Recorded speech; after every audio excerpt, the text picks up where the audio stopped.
Peace, love, knowledge, and freedom, and welcome to another exciting episode of the Just Seen Motherfucking Podcast. And today, as you've seen from the title, we're going to go ahead and finish up the 12 laws of the universe. And we're going to wrap this motherfucker up with the law of gender. Now, I hope you followed every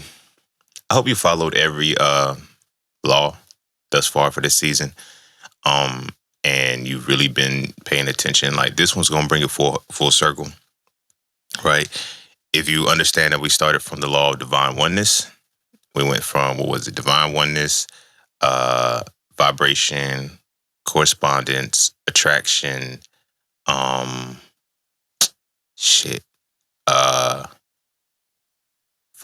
are they? Hold on, let me get my phone. Yeah, because I don't remember these motherfuckers out the top of the head in order.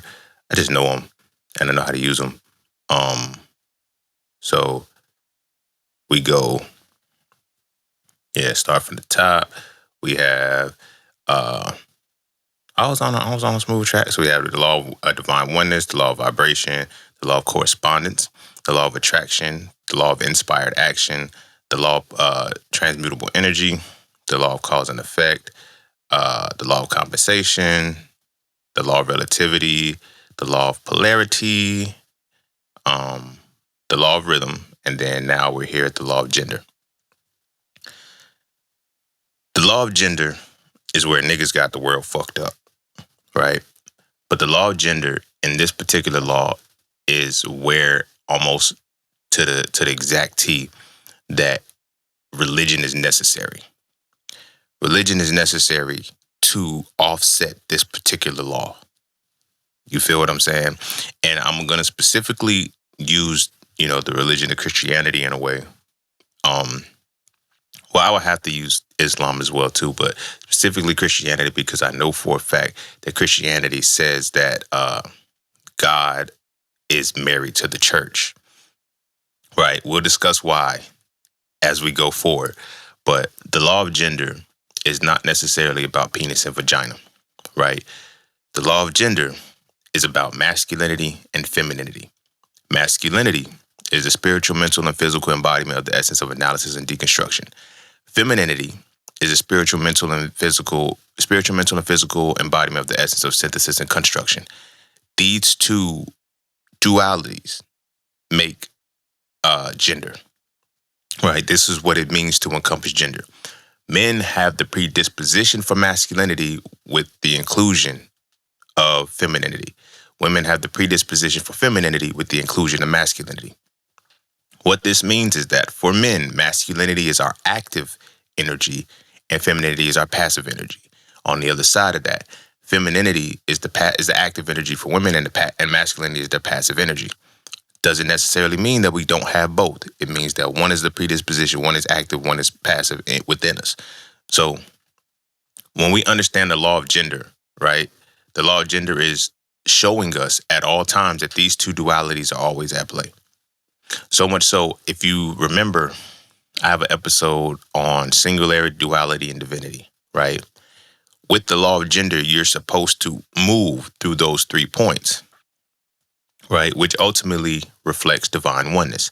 Divine oneness is simply when the law of divine oneness and divine oneness as a whole is simply when the law of gender is quote unquote androgynous. Now, because they have reduced gender down to penis and vagina, motherfuckers think that androgynous is hermaphroditic. And it's not. It's just showing that between the genders, right, between the expression of the gender, that there is harmony to bring oneness when masculinity and femininity are in sync with each other. Why the fuck this shit doing this, bro? My bad. My damn mouse keeps doing some stupid shit. But anyway, that's what the law of divine oneness is designed to ultimately come back to. The law of gender. But with the law of gender, what we often don't understand about it is that it is used, religion is used to cap the law of gender, right? To make sure that the human itself is not using their duality in both genders correctly. Now, like I said, both genders are, and there's only two, it's binary, but both genders are masculine and feminine energy, right? So it has been manipulated so much that when you ask somebody, yo, women are literally convinced that they're in a masculine energy, and they're not. They're in survival mode.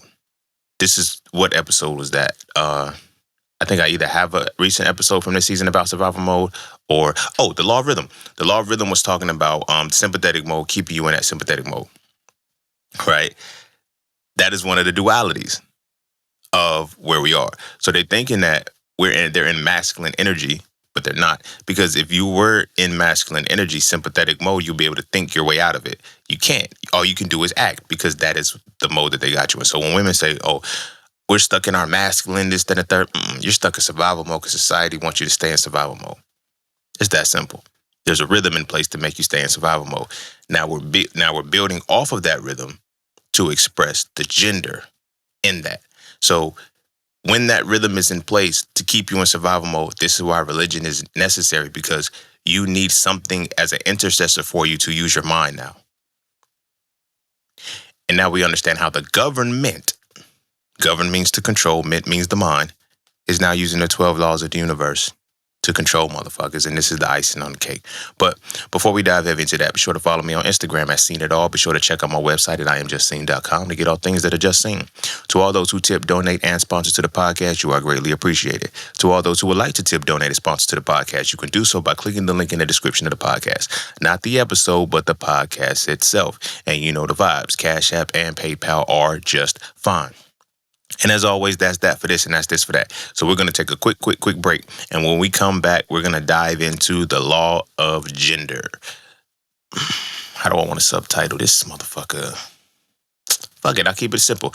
We're going to come back to gender, masculine and feminine. And don't forget to visit IamJustSeen.com. There, you can get all things Just Seen. You want to add the So For Real series to your library? Visit IamJustSeen.com. You want to learn how to master the markets for serious trading and investing? Visit IamJustSeen.com. You want to get your hands on some exclusive merch like tees, hoodies, coffee mugs, hats, bags? Visit IamJustSeen.com. Are you thinking about transitioning into the plant-based lifestyle? Visit IamJustSeen.com. You ever want to just chat with Seen about anything from simple advice to mentorship? Visit IamJustSeen.com. Anything and everything that is me, you can find at IamJustSeen.com. So take a quick peek into my world to see why being just seen is nothing less but always more. Because you never really know what you need until you see it, and you will never see it unless you visit IamJustSeen.com. All right. Welcome back. And without further ado, we're going to continue on with this motherfucker. So we've already gone through all 11 laws. Now we at the law of gender.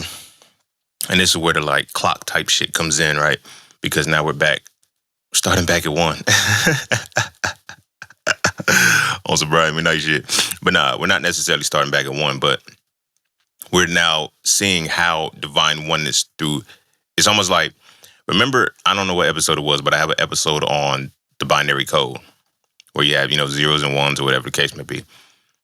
And when you have the split duality from 1 and 2, and now we're coming back from 2 to 1 or whatever. So oneness is when masculine and feminine come together, right?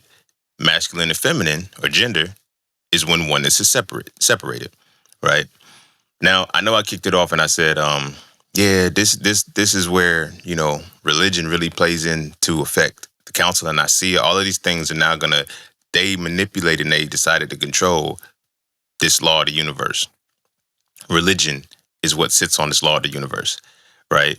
And religion is used to dominate this law of the universe. And how I learned this is because when you understand both religion and spirituality, this is why you always hear me say, don't give the white man back his religion. Don't give the Arab. Don't give nobody back the religion without understanding why it was given to you first. Because all you're going to do is pick up another religion to fill the void without understanding what religion is and what religion is designed to do. You dig what I'm saying? If you don't know what religion is or what religion is designed to do, you're going to make a religious system out of whatever spiritual practice you tried to use. Spirituality and religion are two totally different things. But as long as you don't understand the institution of religion, it don't matter what religion you believe in, you're going to treat it the same way. It doesn't matter what spiritual practice you believe in, you're going to treat it as if it's a religion because you don't understand what religion is. You feel what I'm saying? Whenever I talk to people and I say I don't fuck with religion, they automatically assume that I don't fuck with God, so I have to fuck with the devil. That's the purpose of religion. You see what I'm saying? And it ties into the gender side. Because when you're saying I don't fuck with one side, therefore I'm like, there's a phrase in Caucasian, not so supremacy, but in their structure, in which you always hear, if you're not with me, you're against me. If you've been listening for a long time, you've heard me say a couple times in a couple episodes, no, if I'm not with you, I'm not with you. And I'm not with anything that's against you because I don't fuck with you. I don't fuck with you on a good level. I don't fuck with you on a bad level. Therefore, I'm not going to fuck with anything that fucks with you. The whole phrase, the enemy of my enemy is my friend. No, the enemy of my enemy could potentially still be my enemy. And they're unknown to me. I'm not about to become an ally with the motherfucker because like, that's where you get the strength in numbers. That's where you get cowardice. That's where you get a whole bunch of other bullshit from. That's what? Caucasian rooted. I don't make the rules. I just report them. This is how these motherfuckers are. They are never able to catch a fade one-on-one. They have to conquer shit. But in order to conquer shit, they have to have the bigger numbers. They have to have something greater and make themselves greater in order to win. So when you consider, how religion is, when you tell somebody, I don't fuck with religion, they say, oh, you don't believe in God, so you believe in devil. No, nigga, that's not at all what the fuck I said. I said I don't fuck with religion.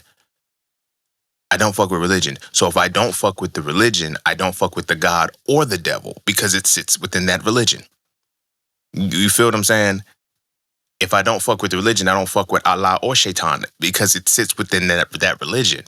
You can't just make me pick one because you would have to pick one because you're not understanding the institution of religion. And it's in not understanding the institution of religion that this law is really manipulated the most. You feel what I'm saying? And this is why I said I wanted to use Christianity to start off with that, because when they talk about God, they talk about God being married to the church. So they give you a supernatural deity that is supposed to represent the masculine essence, and it doesn't, but it's because they put he to it. This is the only reason why I'm using that. But then they make the feminine essence an inanimate object. It's not even a woman, bro. It's not even a woman. It's an inanimate object. It's the church. It's the church, the physical building. They'll tell you that, God is married to the church, right? Now, they play semantics with you, and they put cryptic codes in the shit because then they tell you the church is within. You feel what I'm saying? The church is within. But at the same time, nobody is operating as if the church is within. They're operating as if the church is the building that God is married to. So they're going to go to that church every single Sunday, or Tuesdays and Thursdays as well for Bible study and choir rehearsal. But that's different. So when people say, oh yeah, I grew up in the church, I grew up, quote unquote, in the feminine essence of the religion. You feel what I'm saying? And the deity is the masculine essence. So this duality that we're now focusing on, this gender that we're now focusing on in relation to in the context of religion, you have a supernatural entity and an inanimate object being married together. Like, okay. Where does that leave the person who's created in the image and likeness of the supernatural being, pairing, needing to follow that image and likeness and marry with an inanimate object? And I know it seems like, well, what does this have to do with anything? Everything, because if you're getting married under a deity, you can't get mad when men, who are the ones who are truly in the image and likeness, treat women like a church.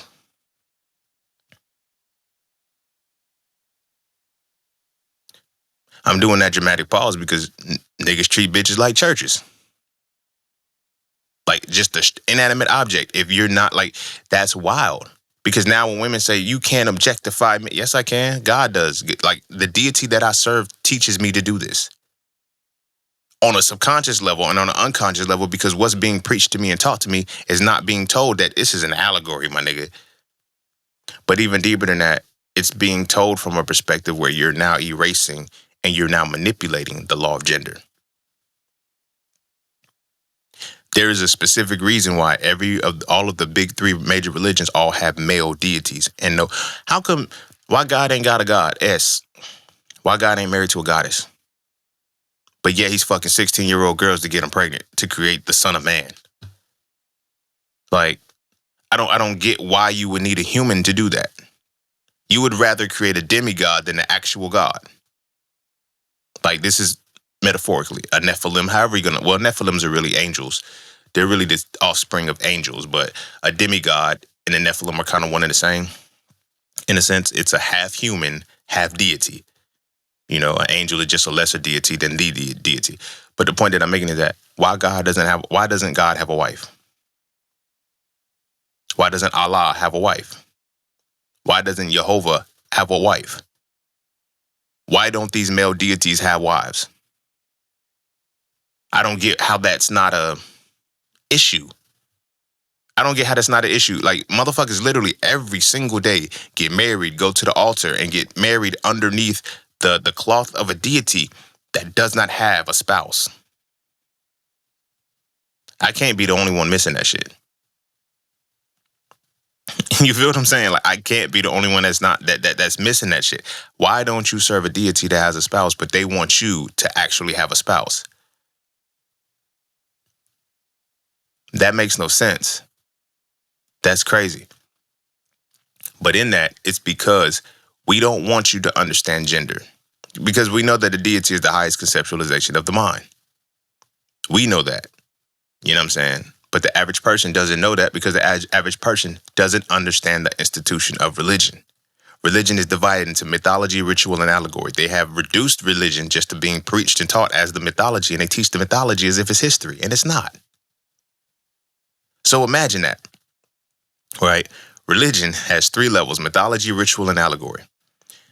They have reduced it down to its basic level of mythology, but they give you the mythology if it's history. So now your mind can't even get to the allegory because the allegory is something that is not real. It is an expression that shows you the hidden message behind what is real, behind what isn't real, right?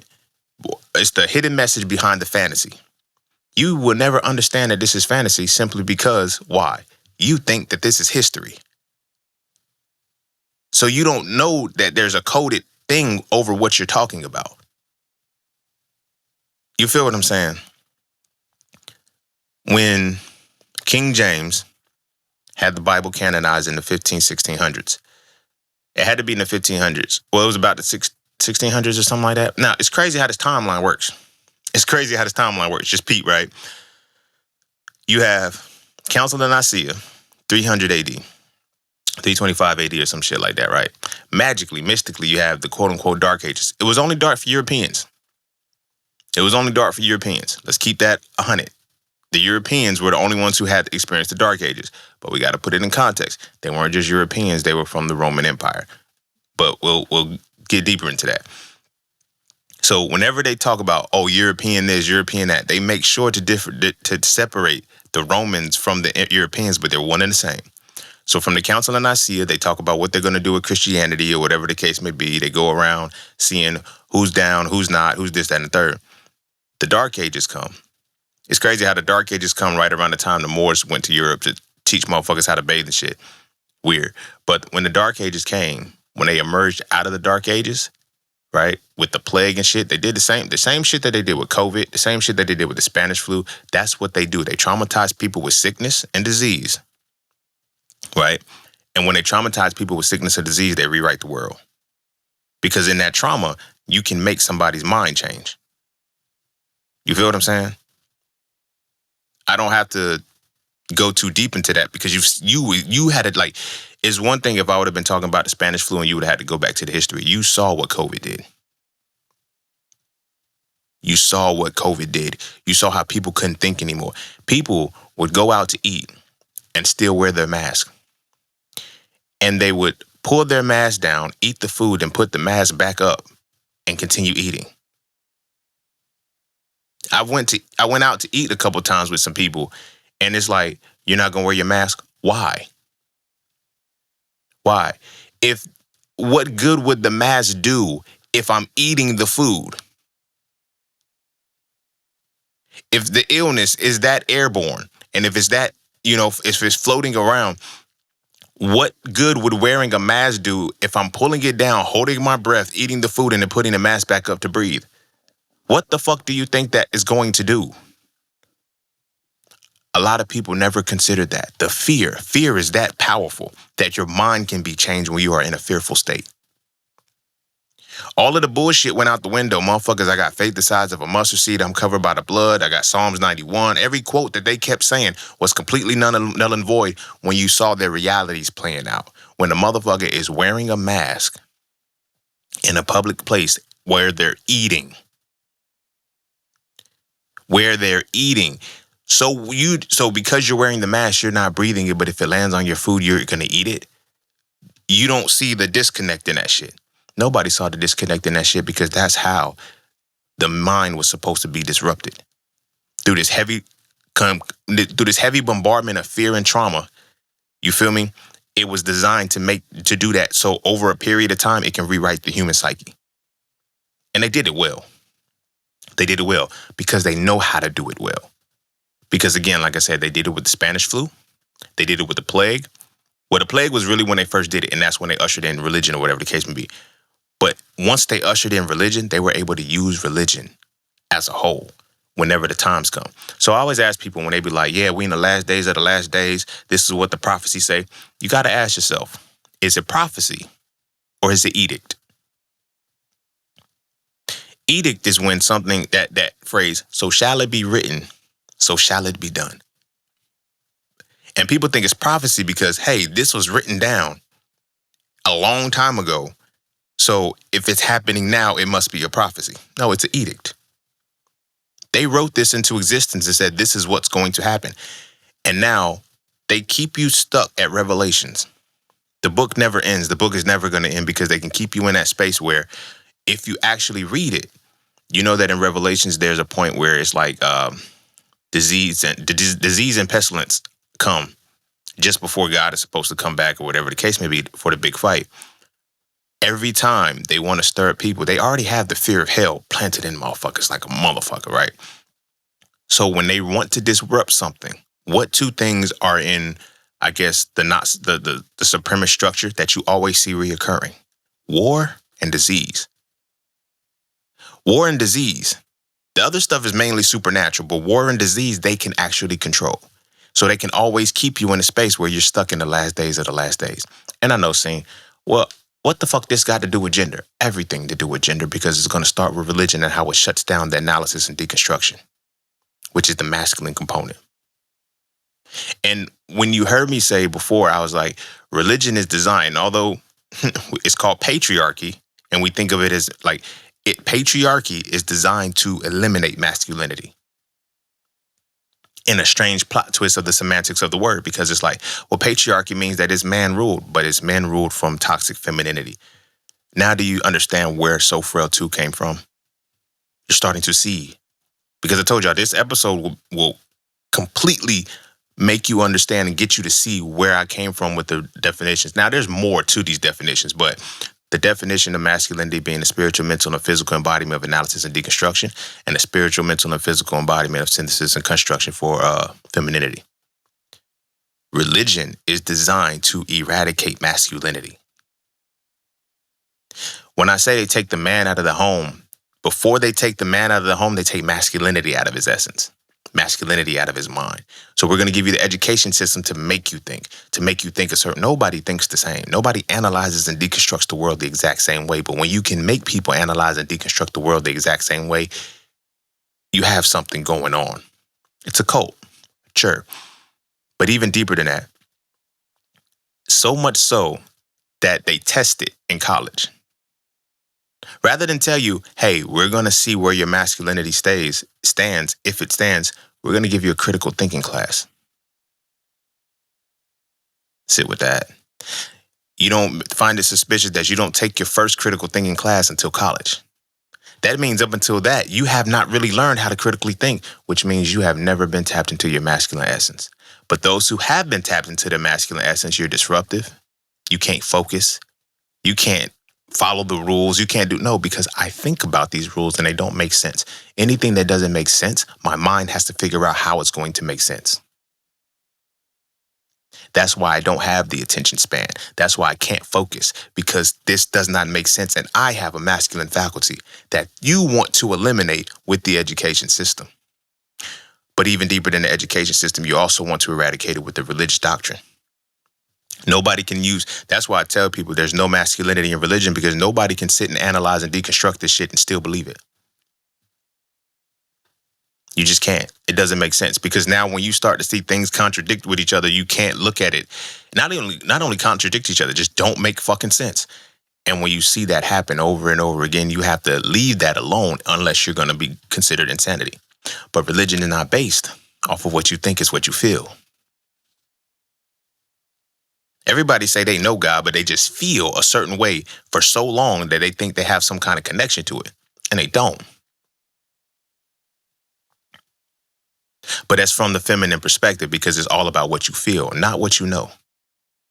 Now, when we tie into how women think and men think simultaneously and how they use their minds, men think before they feel, women feel before they think. And you wonder why the religion is as powerful as it is, and why women are the most religious and the most devout, and why black women specifically are the most religious and the most devout, because they have the highest propensity to feel.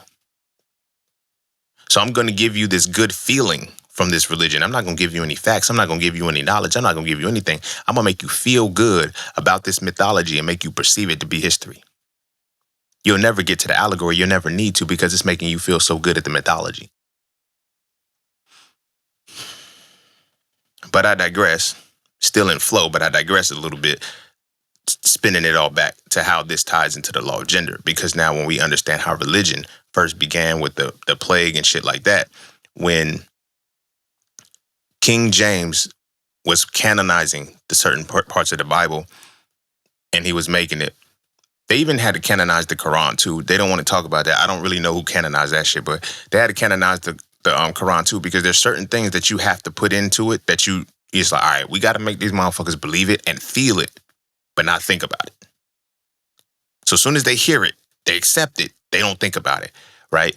Anything that was designed to make you think more about it was omitted from it. But anything that can make you feel was kept into it. So much so that what they ended up doing that's what I was at too, going through the timeline. So 1492, they did recon. So coming out of the Dark Ages or whatever the case may be, there was only Dark Ages as they told the history for the people. The elites, the people that were going to control it, they were not in the Dark Age. They put these niggas in the Dark Age and called it the plague. This is one of the reasons why people that are, so like, this is why everybody fears rats. We fear rats because of white supremacy. White people fear rats because it almost killed them. This is genetic shit, but whatever. So the plague was initiated or whatever. They come out of the Dark Ages or whatever. And then around 1492, Christopher Columbus sailed the English blue.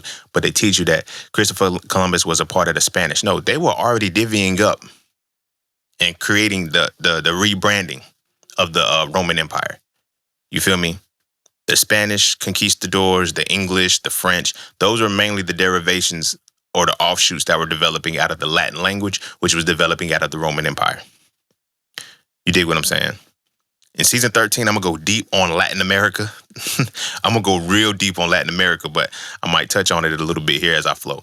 So for 1492, Christopher Columbus, as from Spanish or whatever the case may be, Spain, a part of that Roman Empire did recon.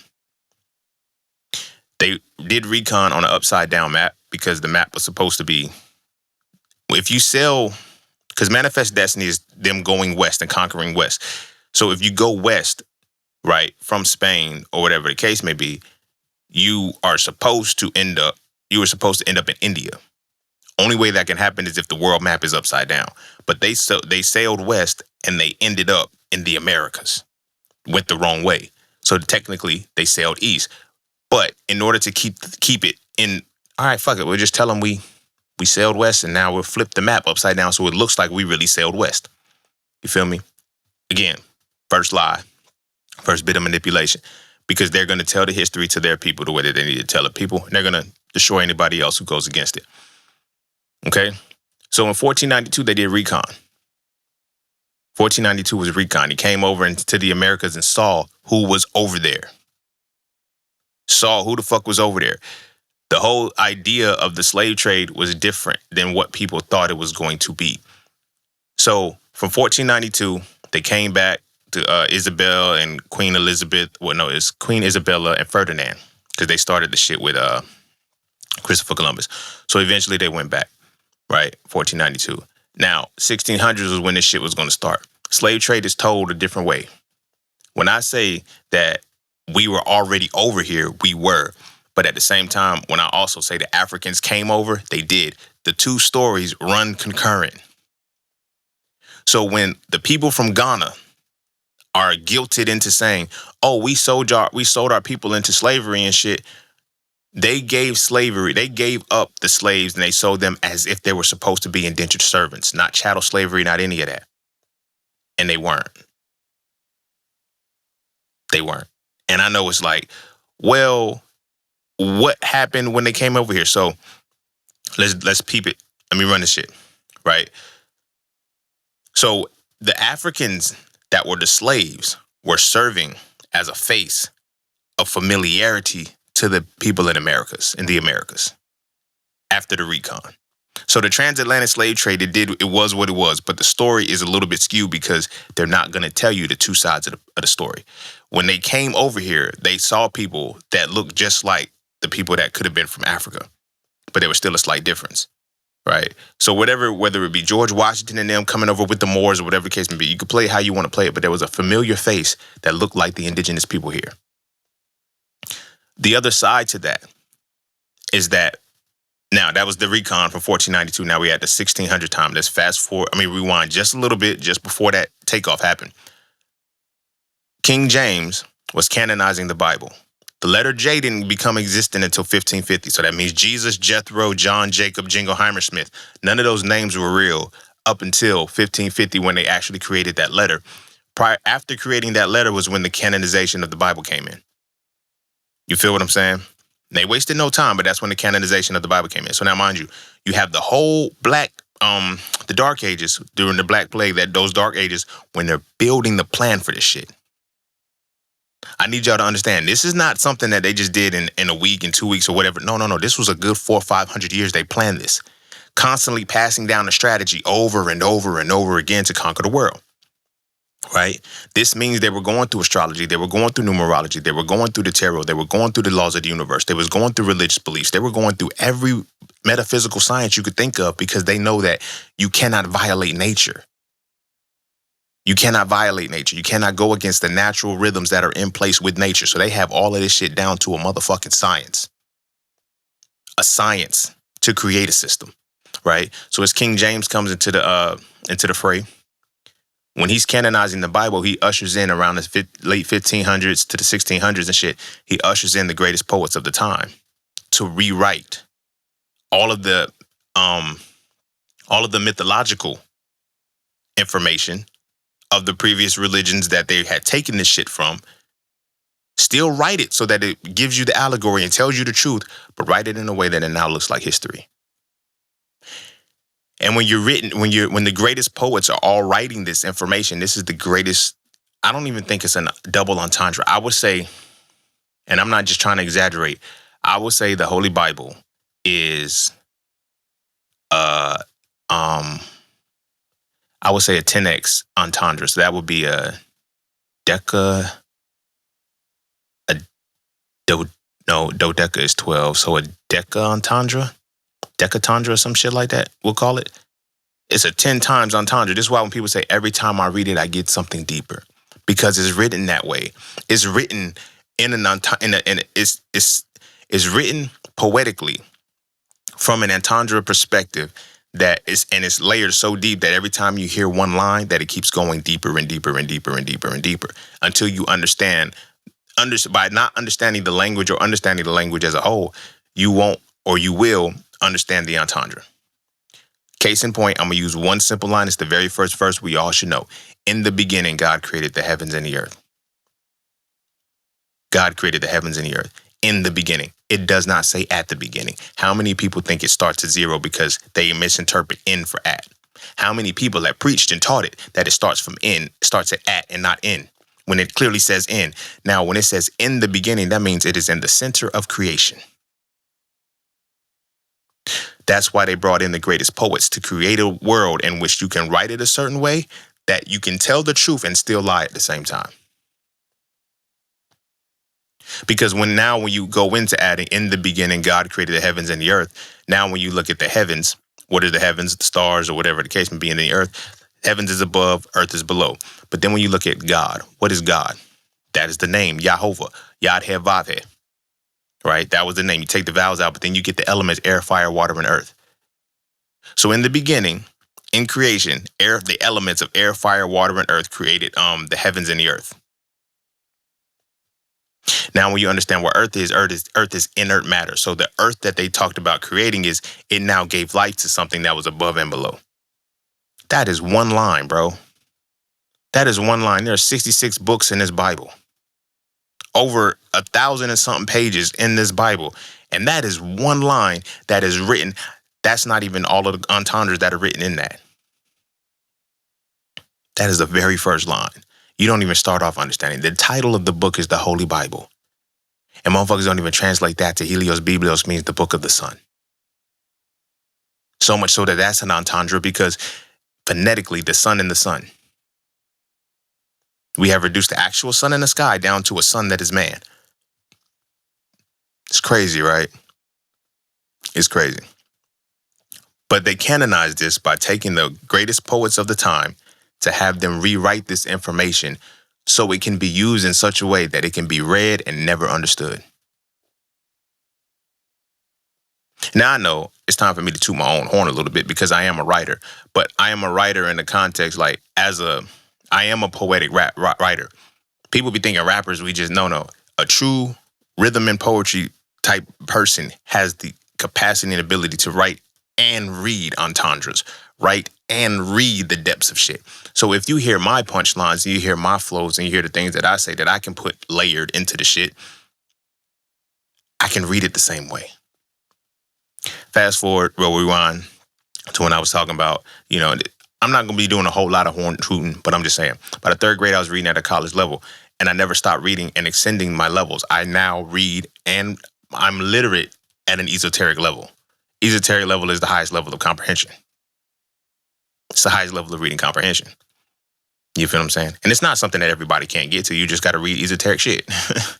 You got to read and understand esoteric shit, but you got to go through the phases. A lot of people skip. So it's motherfuckers that can only comprehend it. The average American doesn't read. Over 50% of Americans don't read beyond the 6th grade level.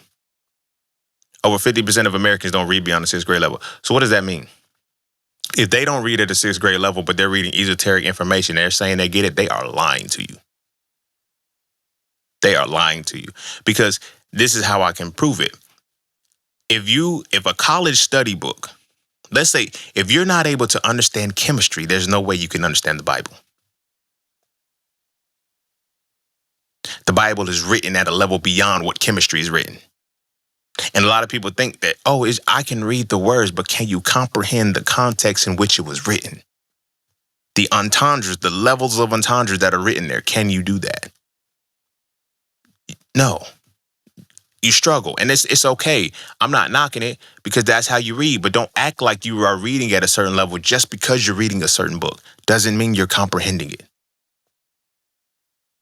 Because if on a regular basis, you read only at a 6th grade level, you're going to only understand this book from a 6th grade level. What is a 6th grader? A 12-year-old. 6th grader is an 11 to 12-year-old. So you're only understanding a book written from an esoteric level through the lens of a 12-year-old.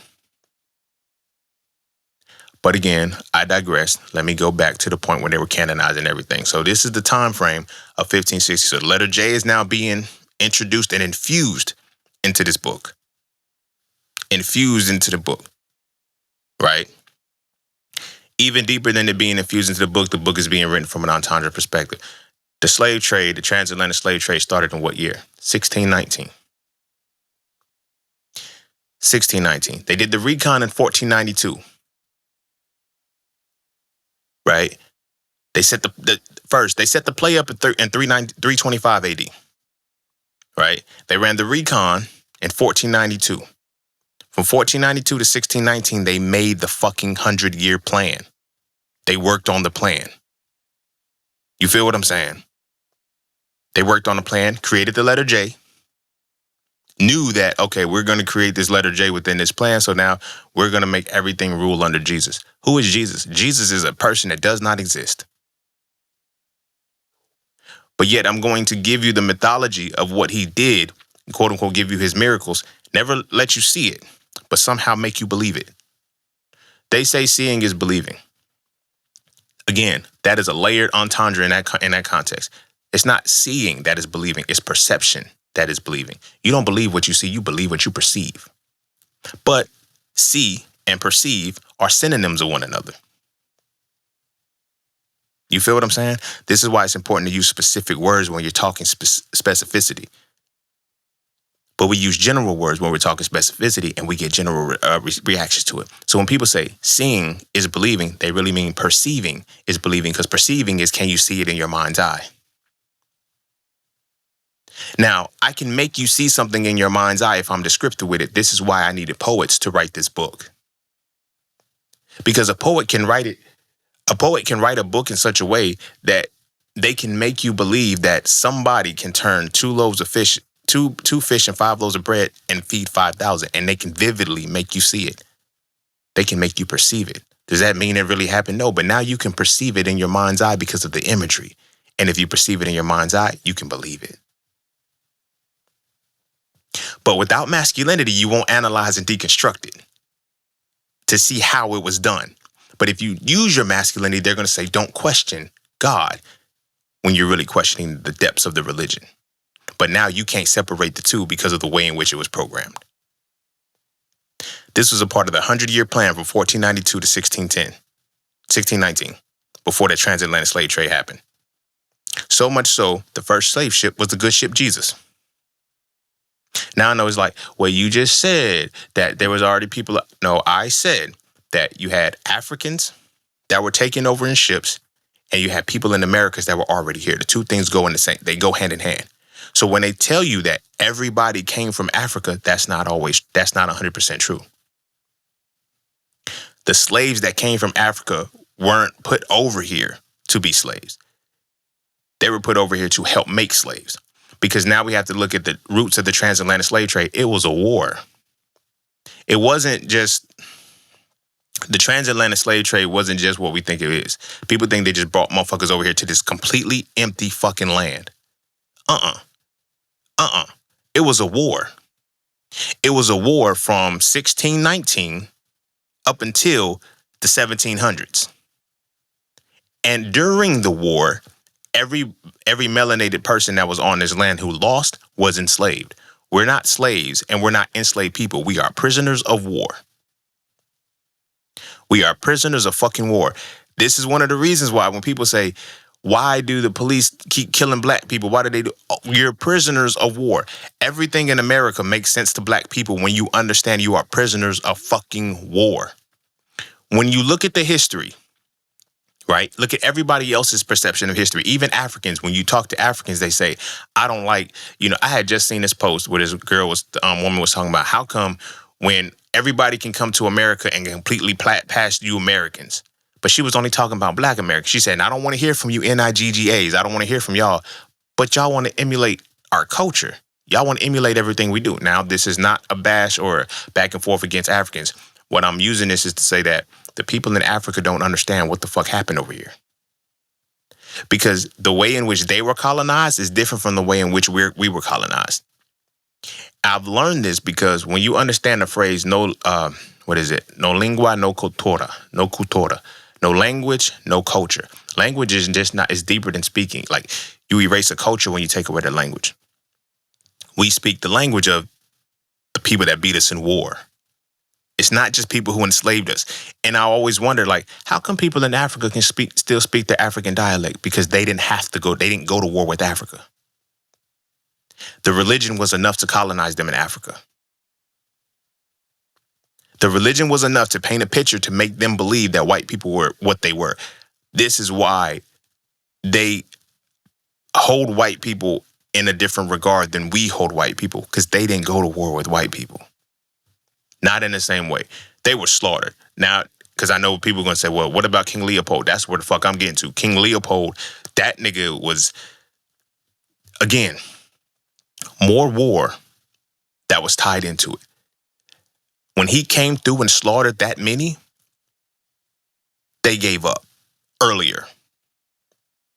You feel what I'm saying? And they were able to be converted a lot quicker. There's no conversion to any religion without the war at first. When they came over here, it was a little bit different. You feel what I'm saying? It was a little bit different because when they went into Africa, they went in friendly. They went in with the religion. They went in with, that missionary shit. And those who wouldn't convert, they were slaughtered. They knew that they couldn't just come over here with that with us. And I'm not saying it on no superiority shit, but they didn't try. As soon as they came to the borders and shit from recon with Christopher Columbus, and then when they tried to do with it, like we've been at war with them. They started off with the declaration of war with the transatlantic slave trade. Sub-Saharan slave trade and all that shit was a little bit different because it was already on the land. That was what that's what Islam was. But it was to do that because when they tell you the story of all of these men and all of these people of the civilization that were slaughtered, is to stir the emotion up in you, but to not make you think you can fight back. They tell you the story as if none of us ever fought back. Sometimes the logic and the common sense has to kick in. Why would they need to exterminate us this way that we did if there were no fighters? Really sit and think about that. Why would the extermination need to be that way? And they need to tell you to leave the example. Yeah, we slaughtered this many million Africans. We slaughtered this many million African Americans. We slaughtered this many million people because we don't want you to feel like how many of us were slaughtered. Haiti gets vilified because Haiti is like, Haiti reduced Napoleon's army from 30,000 to 3,000. Haiti isn't the only story in which they motherfucking bucked back, tying it in back to the Americas. It was a fight, my nigga. It was a fight. They needed the biological warfare. They needed all of these things. We didn't lose completely until of course, the guns came out and shit like that. But when the actual enslavement and the prisoners of war transitions was kind of like swaying on both sides after they, pushed everybody west or whatever the case may be, the motherfuckers that were completely enslaved was around 1700s, 17 to 1800s. Well, early 1700s, mid 1700s shit. And so slavery ran from that point. But again, you have to realize it was not just slavery. We were prisoners of war. You feel me? And in being prisoners of war, what that ended up translating to is you're going to take on the religion so we can ensure that we know you're not going to retaliate. I was making a post about this the other day where I was saying that religion was the peace treaty between the colonial, the conqueror and the conquered. Religion is the peace treaty. But only the conquered need to be the ones who have the peace. You feel what I'm saying? The conquered needs to be the one who's on the other side of that. So it's like, we won. We don't have to treat y'all right. We don't have to do anything for y'all. But now we're going to make sure that you never rebel against us. This is why during enslavement, you couldn't read and write. You know why you couldn't read and write? Because literacy is a function of masculinity. But the one book that we're going to give you, we're not going to let you read or write, but we're going to let you be fluid in reading the religious doctrine that we give you. Critical thought would break that down and say, if I am unable to read any other book, why am I able to read this one? Because there's something in this one that's going to make sure that my mind does not go a certain place that it needs to go. So now when I write in this book, slaves, honor your masters as if you would Jesus Christ. How are you going to honor your masters according to somebody who doesn't exist? But it's written in the book. Now I'm going to make you perceive this to make you believe it. I'm gonna give you stuff in such a vivid description. So now when I talk about, oh, Deuteronomy 28, we were enslaved, we were this, that, and the third. No, the perception is there. The perception from the book is there. It never really happened. It was used as edict to justify what the fuck they were gonna do. So when I tell you, oh yeah, you guys are cursed by the mark of Ham, that's why we did this. We did this on behalf of the deity that told us to do it.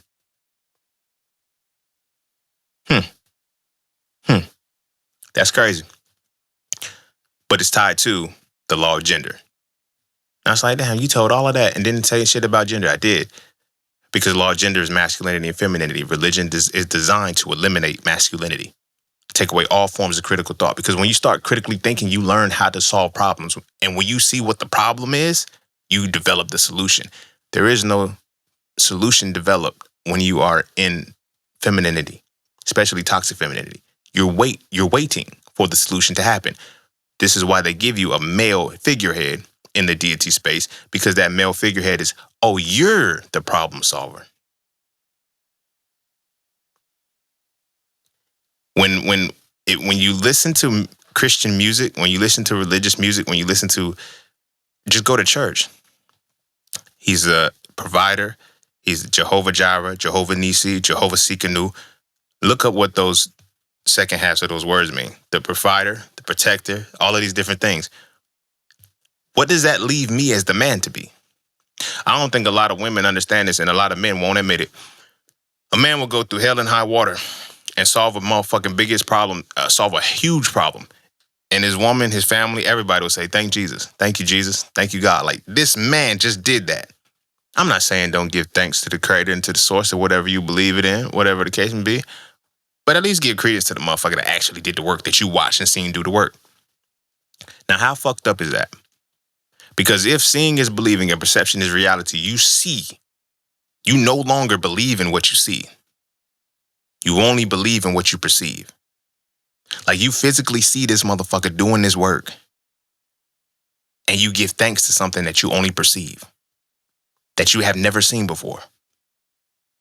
What do you think that does to a man over time? People be thinking emasculation is making a man act like a woman. You not only take away his ability to analyze and deconstruct his world, you take away his desire to do so.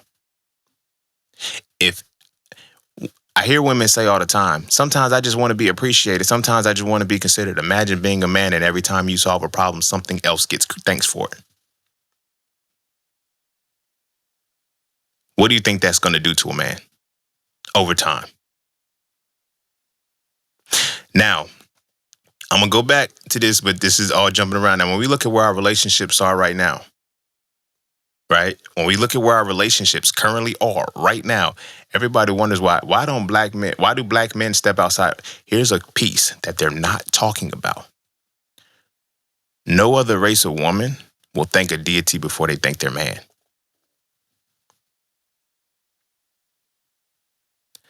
I'm doing a dramatic pause for that because I need you to let that resonate and marinate. There's a direct correlation between you melanated black women, and this is not me saying to shit on our sisters or whatever the case may be. I'm talking about the system that is at play, the rhythm of the law that is at play right now to make sure we operate a certain way. Because they never violate the laws. They never take away your free will, but they allow the law to be in place in such a way that you don't know what's at play. But you're going to move according to how they need you to move. When they say, why do black men leave for mess with white girls? Why do they mess with? Because every woman is smart enough to know that if you give thanks to that man, and if you show appreciation to that man for what he does for you, that man will continue to do for you. Black women are designed and programmed and wired because, again, they're the most devout. And I don't care if it's God, Allah, Jehovah, Krishna, Buddha, Jesus, Yeshua, whatever it is they believe in, they're going to give their appreciation to that deity no matter who the man is or what the man does for them. That is not an accident. That is not an accident. That is a deep-seated program that makes sure that happens, because a man who is not appreciated will be emasculated. You take away his ability to analyze and deconstruct his world, you take away his desire to do it. So everything that he does you are not grateful for because you have given your gratitude to a deity. And the reason why that is the case is because now we're going to layer it a little bit deeper, because Black women can't even give themselves credence for the things that they get through. It has to be through a deity. You feel what I'm saying? Because Black people as a whole, because of the way the religion has set up, and because we are prisoners of war, we view religion through a perspective that nothing is ever us. We are just inactive participants in our lives. The good things are associated with the deities, the bad things associated with deities. It's never us. Therefore, we cannot be accountable and responsible for the shit that we do. And that's what makes things scary. Because when bad goes on in our lives, we don't say, I made fucked up decisions that led to this, or my bloodline has made fucked up decisions that led to this. We say, the devil is busy. When good things happen, when I achieved this. No. I didn't do anything. God did this. I don't know what I did. God did this. When we have generational things that we can't keep up, this was just nothing but God. These were blessings from God. No, these were decisions made positively by somebody down the bloodline. We need to make that decision again, but we don't know that we can make those decisions. Why? Because we have to give that up to a deity, which means what? We are no longer analyzing and deconstructing the information that is being passed down, which means, again, masculinity is erased. Religion erases masculinity by way of the law of gender, my nigga. I don't make these rules. I just report them because I understand it and I'm able to see a different way. But I'm not able to see nothing that nobody else can see. It's all there for us to see should we choose to see it. Now, this is where our vision gets impaired because of what we perceive. Black people will tell you if it's not in the Bible, it's not real. Wow. When you hold that as your lexicon, when you hold something you don't understand as the greatest thing of information for you, you're going to stay confused for the rest of your life. Confused and fearful. So taking it back to the prisoners of war, because I know it seems like, well, yeah, Black women, yeah, other races of women show appreciation to their man for doing something. He gives thanks to the deity. Black women don't even do that because they're programmed to not do that.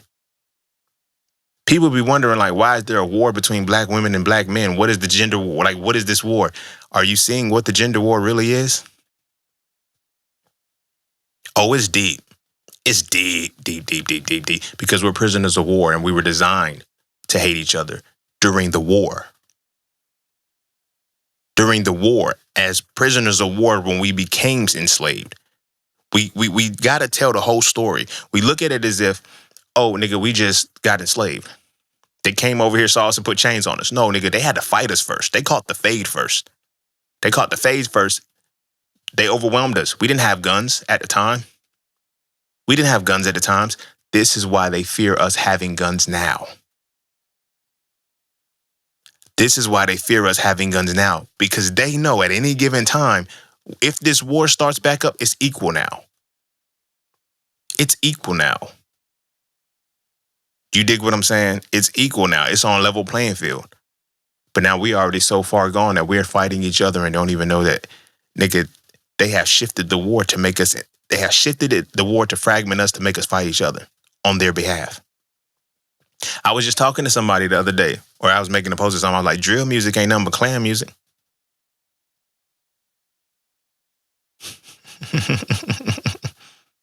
Think about it. It's all affirmations for killing niggas, bro. It's all affirmations for killing niggas, bro. It didn't hit me until I think I was in high school. This is when, I was listening to gangster music and shit like that. And I still listen to it. Like, I'm not saying like I made a dramatic change or some shit. But I remember this dude, he was on a football team. And he was rapping a song. He blanked out the N-word. But as I'm listening to the lyrics, it's like, the only part that he's rapping about is, shooting and killing and pulling up, sliding and shit like that. But he blanks out, nigga. I don't even remember what song it was. He said, yeah, man. He said, when you're on a football team, this is all we hear, man. This is all you guys play and this is all we hear. And I'm like,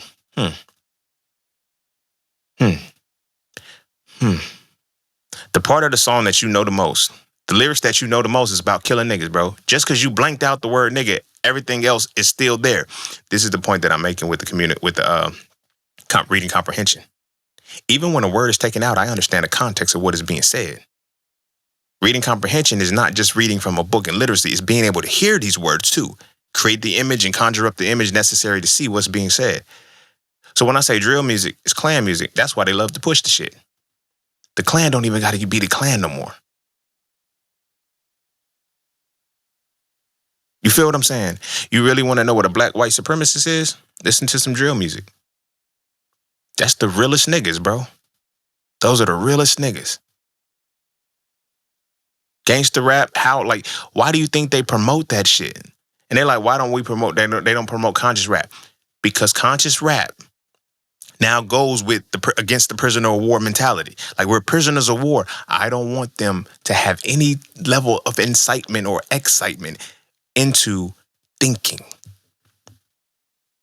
I want them to destroy each other.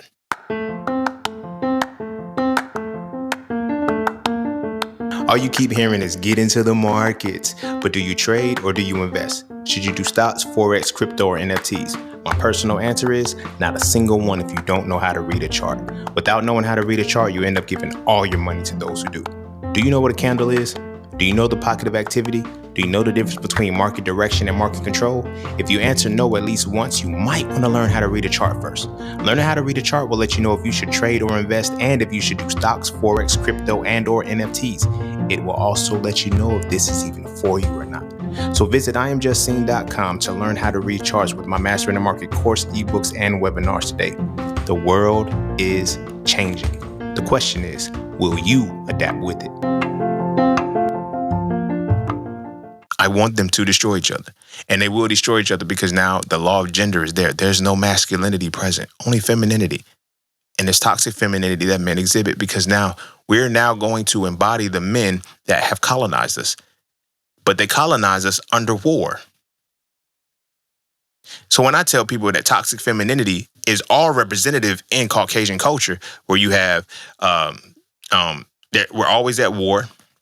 It's disease after disease. Everything is about there's nothing actually set up for them not to be as they are. And when people say, I want a strong, educated man who this, that, and the third, educated with what?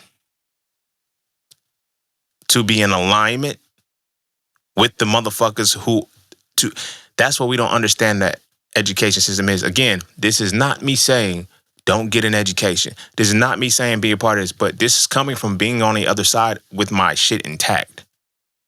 I realize what the fuck really happened. I realize what the fuck the education system really is designed for. It's designed to create white supremacists. And a lot of people think, because I'm this is why trauma has to snap you back to reality.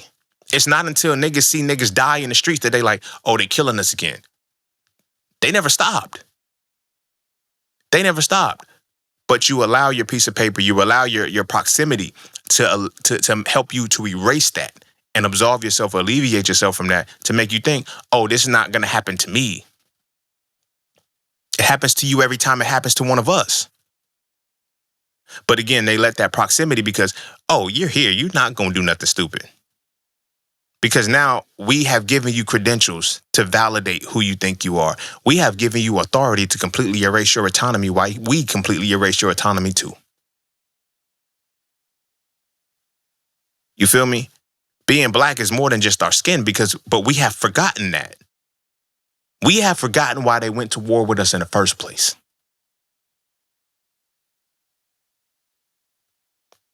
We have forgotten why they went to war with us in the first place. And this is something that I always tell people.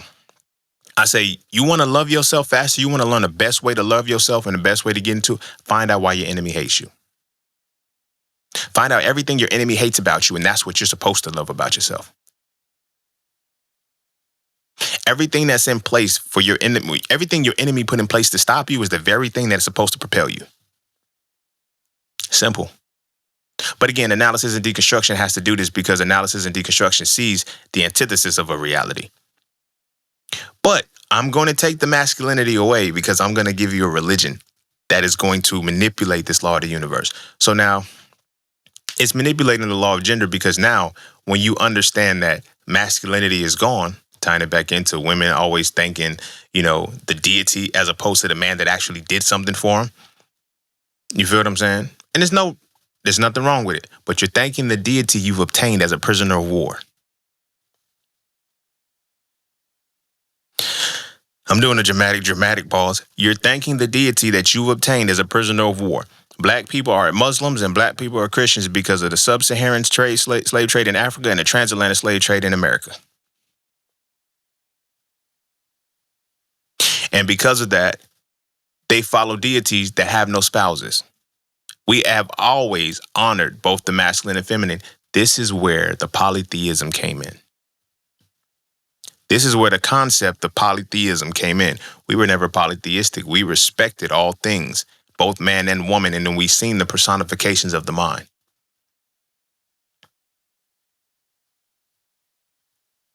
That's how they knew they could not fuck with us in any other way. They could not fuck with us in any other way. They had to learn how to break that and make sure it never emerged again. So the only way you could break the spirit is to give religion and the mask of spirituality. So when they conquered us and they won the war and they started to enslave us as the wars went on, because you know why they did that? Because the religion told them they could. When you go over and you conquer the land, you can put to the sword all men, women, children, and cattle, or you can enslave them as your own slaves. They're now your property because you won. Their book told them that.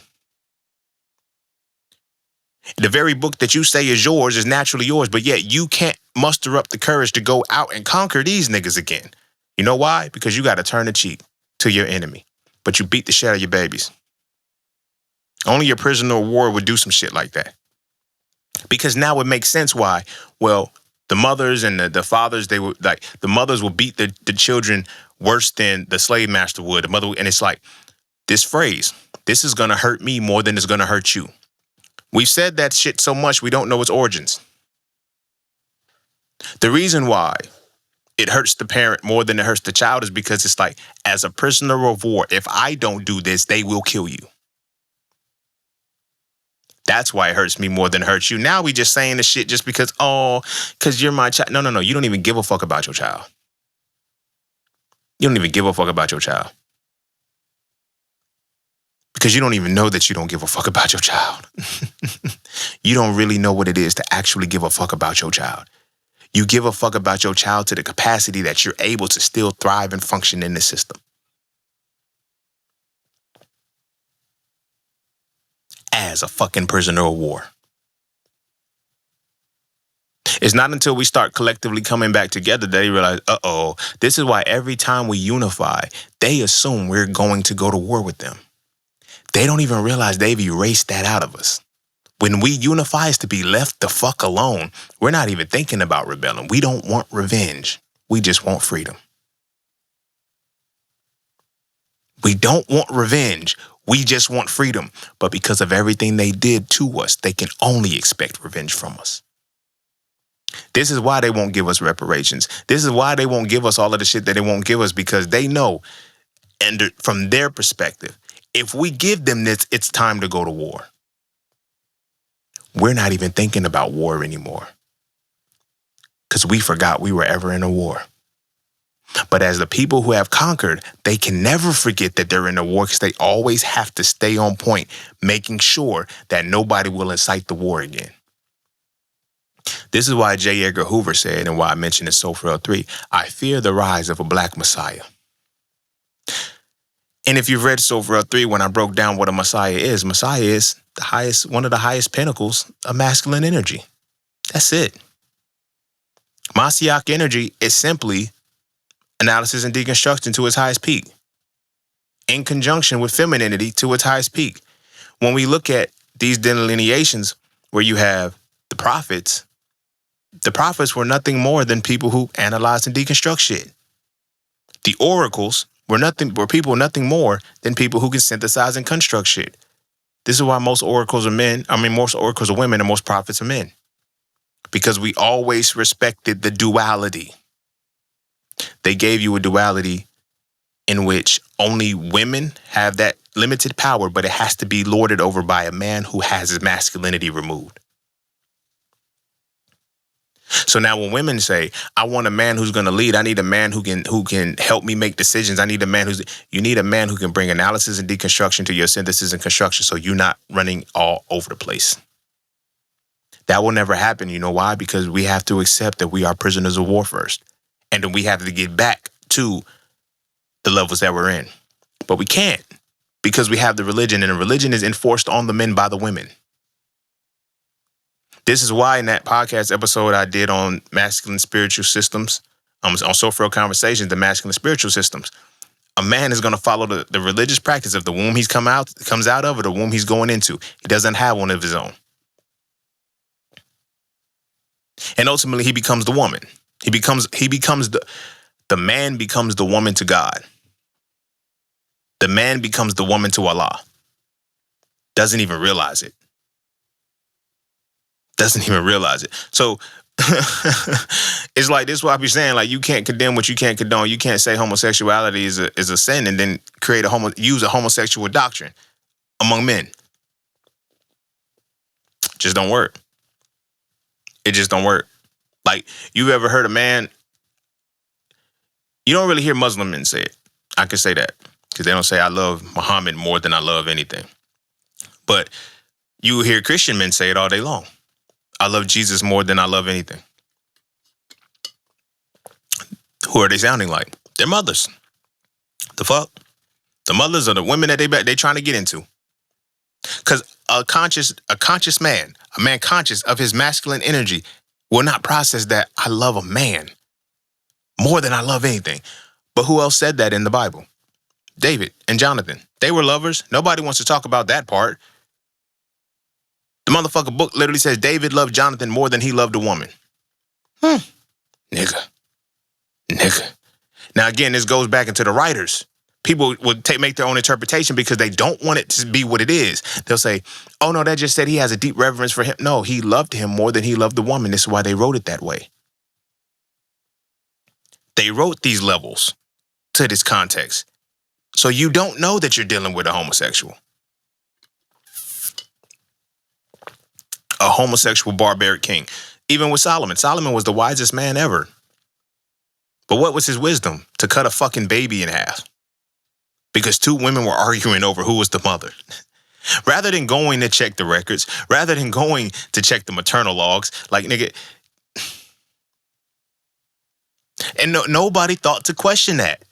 Again, this is when I tell you, there is no masculinity because femininity doesn't need any information. It doesn't need anything broken down. It takes whatever it perceives and it magnifies it. The analysis and deconstruction is to make sure that what you're perceiving should be magnified. But it don't. I need a man who's as wise as Solomon. How wise are you to where you're saying, I cut the baby in half and give both of them half of it? It clearly belongs to the woman who's crying the most. Why was that even an ideal? Why? Because now it's like, well, how do you know that they were able to? Because when Passover happened, they knew to go over. When Passover happened, they knew to paint over the blood. But then I forget. I want to say it was Pharaoh when they were supposed to go kill the firstborns. How did they know which household had a firstborn son? Documentation, nigga. And that occurred before Solomon even came into the picture trying to cut babies in half. But critical thought is gone because masculinity is gone because religion fucks with the law of gender purposely because it's like, I'm going to only give you one masculine essence that's supposed to think for you and it doesn't think. I'm going to give you one masculine essence that you can only find within this book and you have to make every interpretation of masculinity out of this book. But I'm not going to tell you that masculinity is a spiritual, mental, and physical embodiment of the essence of analysis and deconstruction. But what I will do is I vilify anything that is of Africoid bloodline, Africoid spiritual systems that puts dualities in it. And I'm going to say that those things are polytheistic. Forget the fact that in the very book that I'm telling you is monotheistic, that it says, let us create man in our image and likeness. Whoa, nigga, what? Critical thought. Niggas ain't reading it with critical thought. They're reading it to believe it. So no matter what they read, they are in their mind is already perceived as right. They don't have to qualify anything. For them, it's already qualified. Now I just have to read they already told me it's qualified. That makes no fucking sense. No fucking sense. And you don't try to make sense of the sense that it doesn't make. You're trying to force yourself to believe it by perceiving what the words are. This is why when I told people, I've had conversations with people where I was like, the devil ain't really where they say he at. What you mean? Devil ain't in hell, nigga? If devil got kicked out of heaven, all right, and he was supposed to be bound in hell or whatever the case may be, like, even that doesn't even make sense. You feel what I'm saying? If I'm beefing with the devil, why would I send him more allies? Like, really sit with that, my nigga. Your punishment is to go become an ally of the nigga that wants to kill me. Why would I build his army? Like, really sit with that. Sometimes you niggas really got to sit with that shit, bro. It's like, and why would hell be a bad place? You're sending me to be punished by your enemy. What does that look like? I'm going to put it in context. When I tell people the God of your enemy is your devil, if you're sending me to be punished by your enemy, is that really my enemy? Now, this ain't to say go do destructive shit to try to live your life to go to hell or whatever the case may be. I don't believe in hell. The concept of it doesn't make sense. Analysis of deconstruction will break that down, but the concept of it doesn't make any sense. But logically, when you really sit and think about it, if I have beef with a nigga and I'm punishing you, what benefit would it be from? Why would the person that I'm beefing with punish you for me? You see what I'm saying? It sounds good when you say, okay, because the devil is now being punished and the devil is so we're just going to a place of punishment. No, where the devil is supposed to torture you. Why would I torture the nigga that is now on my side? Critical thought, but whatever. But the reason why I said that is because that's where the nigga's supposed to be. In hell, torturing niggas that torturing niggas sent from the nigga he beefing with. Weird. But in Job, God asked the devil when he come back to heaven, where you been? I've been walking the earth to and fro. Whoa, nigga, what? When'd you get out of hell? How'd you get out of hell? I thought you were supposed to be there for eternity. No, nigga, I was on earth. I don't know who the fuck down there, but I was on earth, walking back and forth, chilling. Now I'm back in heaven, seeing what the fuck y'all doing. What's poppin'? Hey, anyway, bro. Hey, look, I don't know where you been, but look, you ever consider my servant Job? God started that conversation. The devil, like, they make it seem like the devil was the one who fucked with Job. He didn't. Devil didn't do shit. God made a bet with the devil that this is how narcissistic you serve a narcissistic deity and wonder why you are in the image and likeness of a narcissistic, heartless, jealous, wrathful, and vengeful deity. When the devil walks back into the earth and shit, he's like, yo, bro, where you been? Devil, I've been walking to and fro on the earth. God was like, all right, nigga, fuck all that shit. Anyway, you ever consider my servant Job? Devil, no, what about him? I bet you can't get him to curse me. Like, nigga, what? I just came in for some motherfucking milk, bro. Like, I just came back to get some water because it's hot. Like, that's it. I've been chilling. And you want me to consider you? Yeah, you can do whatever you want to him. Just don't kill him. And I bet you he won't curse me, my nigga. Now, when you fast forward to the end of the story, after his family has been taken, after his livestock, his wealth, everything has been taken from him, right? It says the Lord, after the Lord took all of these things, he restored them. How do you cycle? Like, this is how you know this motherfucker ain't even, this book can't be written from niggas that have any kind of ounce of empathy or compassion. Because it says, oh, the Lord bless him with more beautiful children. Nigga, his soul will never recover from the ones that he lost. Because you gave him some cuter kids, nigga. I get replacing all of the other shit, the material shit, the goats and all of that shit, nigga. There's no earthly, like, I have a connection, a divine connection to my kids, and you wiped them motherfuckers off the face of this earth. And because you gave me some cuter ones, oh, he restored them whole. Nigga, I'm never gonna be restored whole. You didn't take this shit away from me. My soul still burns. My soul still hurts. And the devil didn't do none of the shit. That's crazy, right? But that's critical thought. That's analysis and deconstruction. I don't want you to do that. I just want you to feel the story to know that when you go through life like this, you being tested. And rather than believing it's the motherfucker who's actually doing the shit, I want you to believe that it's somebody else.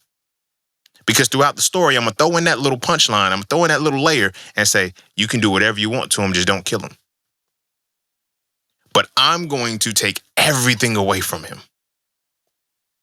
And I'm going to take everything away from him. And then I'm going to show you that he won't curse me still. Devil like, okay, nigga, what, like, why are you trying to prove this to me? That's what people really need to ask about the story of Job. What is God trying to prove to the devil? When he asked him, have you considered my servant Job? But this is a means to undermine true masculinity. Because now you accept all of this shit without even thinking about it. How? How? Another instance where the devil just popped the fuck up, where he's supposed to be bound in hell and shit because he's in trouble. He's on punishment, can't get the fuck out. How the fuck was he even talking to Jesus in the desert? You see what I'm saying? There's layers to this shit that they won't tell you the layers to because you need masculinity to understand the layers. But the moment you question it, don't question God. I'm not questioning God. I'm questioning this religion. You cannot separate the religion from the God, which is the design of what was supposed to happen from 325 AD up through the Dark Ages, up through the colonization from 1619 and that war that was started. Now, when the war came, religion came with it. Religion came with it. The religion came the fuck with it. And when the religion came with it, it says, now you have to take this. And if you don't, the war doesn't stop. That was the treaty. Niggas was like, nigga, we not doing that shit, bro. Because motherfuckers still had their own deities. So this is why I say the God of your enemy is your devil, because now they vilified your deities. Excuse me. But the true reason why they vilified your deities, they vilified our deities, is because our deities, one, had polarity. Two, they had gender. Every deity was married to somebody. You serve a deity with no wife. Whether it be God, Allah, or Jehovah, because those are the big three. I ain't gonna say it this time, y'all. Kendrick already said it enough. None of those deities have a wife. What? None of those deities have a wife. Why? Because it's not just the wife. It's not just about the woman. It's not just about the wife. It's not just about that. It's about the feminine energy. All of their feminine energies are connected to inanimate objects. Why? Because we don't want a man actually connecting to the significance of a woman, but we don't want the woman to know she has significance. Even the Holy Trinity, the Father, the Son, and the Holy Ghost, nigga. They replace women with a ghost, my nigga. A ghost. A ghost. But then motherfuckers want to talk about what's demonic. Nigga, you're practicing a ritual of cannibalism, bruh. A whole ritual of cannibalism. Every day. Every fourth Sunday. You drink the flesh, cannibalism and vampirism. You drink the flesh and you eat the flesh and drink the blood of a motherfucker. God damn. Who taught you that? Who taught you that that was normal? But yet, to believe anything that has you melanin tied to it is demonic. Do you not see what warfare is now? Because now when I see you tapping into the weddings that now have to occur between deities, then we have an issue. Now, I'm not going to go heavy into the Loas. I'm not going to go heavy into the Orishas because I don't know all of those, particular names, and I don't have a reference point to go into all of them. Now, there are analogs across our cultures. Egypt, Kemet has, their deities or whatever, their Neteru. The Loas are, tied to Vodun. Orishas are tied to Yoruba. But at the end of the day, within these pantheons, there was always marriages. When I talked about the fall of Rome and shit like that, the last known one to try to do it was the the Hellenistic period. The Greeks, and this is where it's like, oh, the Greeks stole y'all shit. You stole our shit from the Greeks and you vilified the Greeks to make them realize, like, the Greeks are the last ones to keep the remnants alive of what it really was. Even though they took from us, they gave to Rome. And Rome fucked everything up. But the Greeks were the last ones to pair male and female deities. But they still started transitioning the story. This is why Zeus is supposed to be the head. Zeus and Hera were on even pars. You feel me? They were on even pars. Now, how you get the stories of how Zeus was, a hoe and shit, out here smashing, thrashing, and haberdashing and shit, not giving a fuck about these bitches. Like, he didn't give a fuck about a goddess, nigga. He was a whole infidel, my nigga. Like a motherfucker. But then it transitioned from Zeus to now, oh, it's only one God. You feel me? We're only going to have one. He's not even going to have a wife. That was easy. That was the Council of Nicaea is doing, because we don't want you to know the other side. We don't want you to know that this is because these things are now tied to feminine energy. And that's why I went into the Netra root, because I can't give you the every loa that would pair. I can't give you that. But I can give you the matrimonies from Kemet, because I have a reference point for that. You feel what I'm saying? So now, when you look at what that is now tied into and why that had to be given, because now when we transition out of that, every African spiritual system sets up, you are a child of a deity. Now, keep in mind, deities are the highest conceptualizations of the mind. We got to start there, right? And every conceptualization of the mind has a masculine and feminine component to it. Understand that masculine and feminine gender doesn't necessarily mean man and woman. But it's used as man and woman because that's human personification. Do you feel what I'm saying? So when we look at, you have, for example, you have Yemaya, you have Olokun. You feel me? You have Ogun and Oshun. You have these different matrimonies, right? But then you have different stories where it's like, well, these got to be infidelity, because sometimes this person is married to this person, sometimes this person is married to this person. What is that? That is just showing you that this particular masculine energy is now pairing with this particular feminine energy to create the child of the combination of this energy. You feel what I'm saying? To the core of everything, even if we want to take away masculine and feminine and we want to look at the law of gender, Mother Nature, Father Time. Nature represents the essence. Time represents the experience. When these two are married, they create the child, and the child is the essence of experience and the experience of essence. Mother Nature and Father Time, feminine and masculine. That's what it is. So when they give you the deities, right? When they give you the deities of the African spiritual systems, they were always married. But that's why the marriages can change. That's why you can hear one story where you have a Sar and a Set in one breath, and then you can see another one where a Sar would marry Nebuchadnezzar, or even Ma'at, or you have Jehuti and Ma'at, or you can have Jehuti and Tefnut, Shu and Tefnut. This is why these stories can change. They can change who's married to who, because it's about the essence of the masculine and feminine energy that is tied to each other. How? Because religion is divided into mythology, ritual, and allegory. Our ancestors never stopped at the mythology. They went to the allegory to let you know this is not real. These are personifications within you that you have to make a matrimony in between to create a child out of this. Not necessarily a physical fucking child. But it all comes down to Mother Nature and Father Time. Everybody has Mother Nature and Father Time. But it stops when Romans came into this motherfucker. The Greeks, like I said, were the last one. Because if you look at Greek mythology or whatever, you have Gaia and you have Kronos. Who is Kronos responsible for? Kronos is responsible for creating the Titans and creating the gods, which is Zeus and them. How did he do that? With Gaia. Mother Nature, Father Time. Essence and experience must come together to create the highest conceptualization of the mind, which is the deity. Now, this highest conceptualization of the mind, now transforms into multiple spaces. Is it masculine? Is it feminine?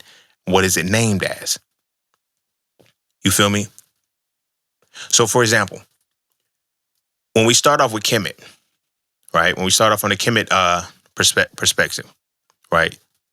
What would be the balance between above Gaia and Kronos, or Mother Nature and Father Time? You have Neberger, which is the harmony between those two. People are looking at the androgynous being, a hermaphroditic being, as, oh, this is why no, you're not representing a hermaphrodite, bro. You're not. Worshiping a hermaphrodite. You're understanding that there was a time when the masculine essence and the feminine essence were one. Divine fucking oneness. It has to split into gender, which is where you get the nature of the thing and you get the experience with the thing. You feel what I'm saying? So it's not, the oneness doesn't necessarily separate that reality, but you'll never get to that gender and understanding the power of gender as long as you have that religion blocking you from the separation between the masculine and feminine energy. All of the patriarchal societies, all of the Abrahamic religions are patriarchal for a reason. They don't want you to understand. They don't want you to use masculinity.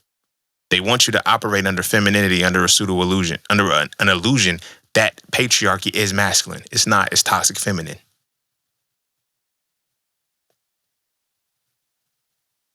This is why this is why the colonialism and all this shit is completely war-based.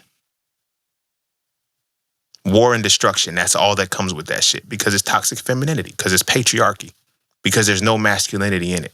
There's no analysis and deconstruction. You feel what I'm saying? But when you look at the stories that are supposed to come together, our ancestors always paired it like that.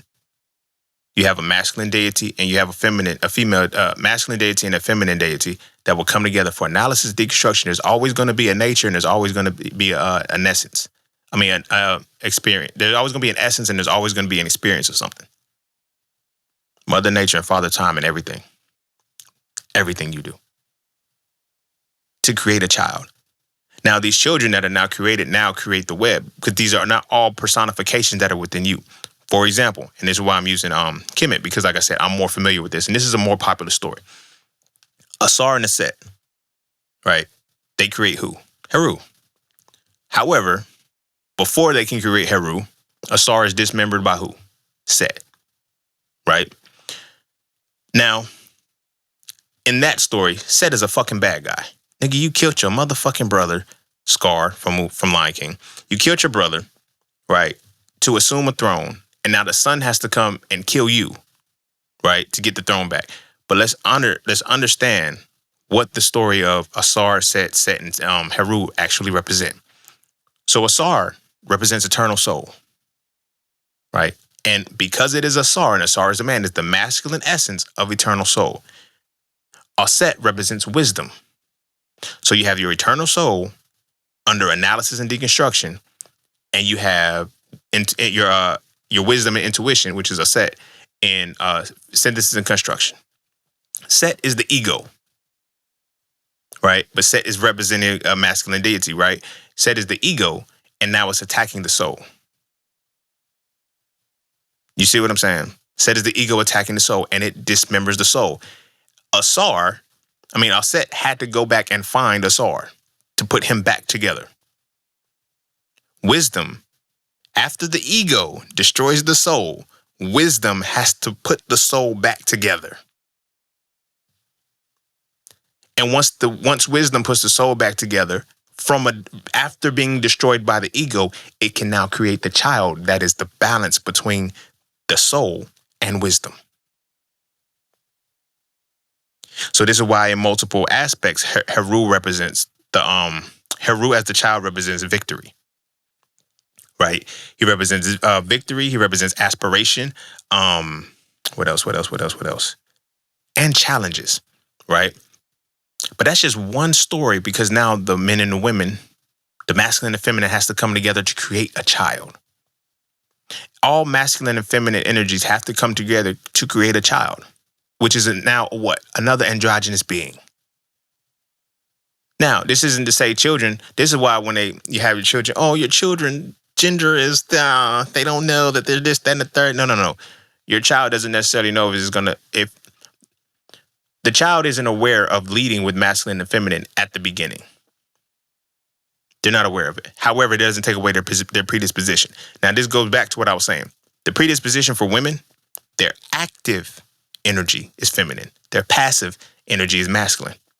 They got you confused because sometimes your masculine energy will show up as a girl and you want to analyze and deconstruct some shit. That's not what girls do. Yes, they do. Girls do play in the mud. Why is she trying to play in the mud? Because what is she trying to create? Boys don't do that. Sometimes boys do shit that requires synthesis and construction. Why? Because they have analyzed and deconstructed some shit already. You just don't pay attention to what the fuck they're trying to build. So when you see them doing some synthesizing and constructing type shit, you use it a certain way. But now this is why what they've limited, masculine and feminine, and they've reduced it to, based off of religion, based off societal structures, is beauty for women and strength for men. That's it. Beauty and strength. So in order for a man to be tapped into, he gets into some beautiful shit, some beautifying shit. When women are quote unquote manly, what are they acting like? They're strong. That's what they reduce y'all niggas to, because of how they have controlled the law of gender based off of the religion that they imposed on everybody. Another dope example that I like Jehuti. Now when our ancestors, they always called you a child of a deity, right? When you were the child of a deity, that deity also had a wife or a husband. Like, don't get it twisted. As long as you try to understand it from the religious lens that you perceive it to be, you'll only see it from that way. You feel me? So when you say, "Oh, I'm a child of God," what does that mean? Who's God's wife? How did God produce you? Oh, it was immaculate conception. He just made me. Like, no, you need to know who his wife is. Because if you know his wife, you know your balance. If you just think you're a child of God and the God that you serve is jealous, wrathful, and vengeful, who is the antithesis to that shit? Because that's the other half of you. But they give you that generic term of God. Our ancestors use specific names for deities because it's like, you're the child of Oshun, you're the child of Yemiya, you're the child of Olokun, you're the child of Agun. But who were they married to in relation to you? Everybody misses that part. This is not about self-initiation or no shit like that, because I don't condone it for everybody, because there's a deep level of study and there's a point that you have to get to be able to do what I'm about to express. But so I'm not going to express it. I'm just going to tell the story behind it. Me personally, like, I am, from the masculine perspective, would be representative of a child of Jehuti, if you understand Kemetic iconography. Jehuti represents the highest conceptualization of the mind because he's a deity, but he represents thought. Not only does he represent thought, he represents thought, oration. I'm just going to leave it limited to thought. I'm not going to go too deep into that. He represents thought. Now, this is the masculine principle, right? Jehuti represents thought. He's the divine scribe. He writes. He creates information and shit like that, right? Now, if I stop there and I just say, yo, I'm a child of Jehuti, right? Jehuti's like, I limit myself because who on the feminine side of that would be the mother? Because remember, you have to have a mother nature and you have to have a father time. You have to have an essence and you have to have an experience to pair it with. You feel what I'm saying? So when I started doing my understandings and I seen where I stood with Jehuti, Jehuti represents intellect, right? Now, for me, there were two options, right? There was both Ma'at and there was Heteru, right? In a way, it's kind of both. Like, they both can be in that matriarchal perspective for me. But for the biggest part of me is Ma'at. So Ma'at is order. Ma'at is balance. Ma'at is justice. Ma'at is understanding. So when you take the matrimony between Jehuti and Ma'at and you understand their deities, you understand them as deities, you feel what I'm saying? And you become a child of them.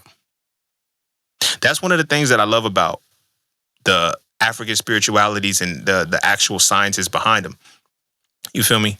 They limited the amount of immaculate conceptions they really had. Like, nigga, you had to be married to somebody. Because the child that is created needs to both parents. Pay attention to that. Our ancestors always put parents for the children and deities. We are now in a space where we only have fathers and no mothers. Now, here's where it's going to get crazy. From a deity's perspective, from the religious perspectives of what we follow, we serve deities, all male deities, that have no wives. So we have no mother deity, only a father, right? That makes us remain children. We can never elevate to an adult perspective. When you see that the deity is married to an inanimate object, there's a problem. There's a problem. You feel me? Because there's no balance to it. But when you understand how the African spiritual systems always put things together, when you said, okay, this person is a child of this, but who's the other parent? It was never immaculate conceptions in that regard, because these two beings had to be married to create this child. The children now become the embodiment of the full totality of these two deities. So the reason why I said Jehuti and Ma'at, because when I now understand myself, when I've learned to understand myself, I knew from the jump, from the masculine side of me, from the masculine side of who I was or who I am, it's that intellectual thought. Like, that's my active side. Now, my passive side is Ma'at. It's order. It's balanced like a motherfucker. It's Ma'at. You feel me? These two conceptualizations came together, and I am the embodiment of that.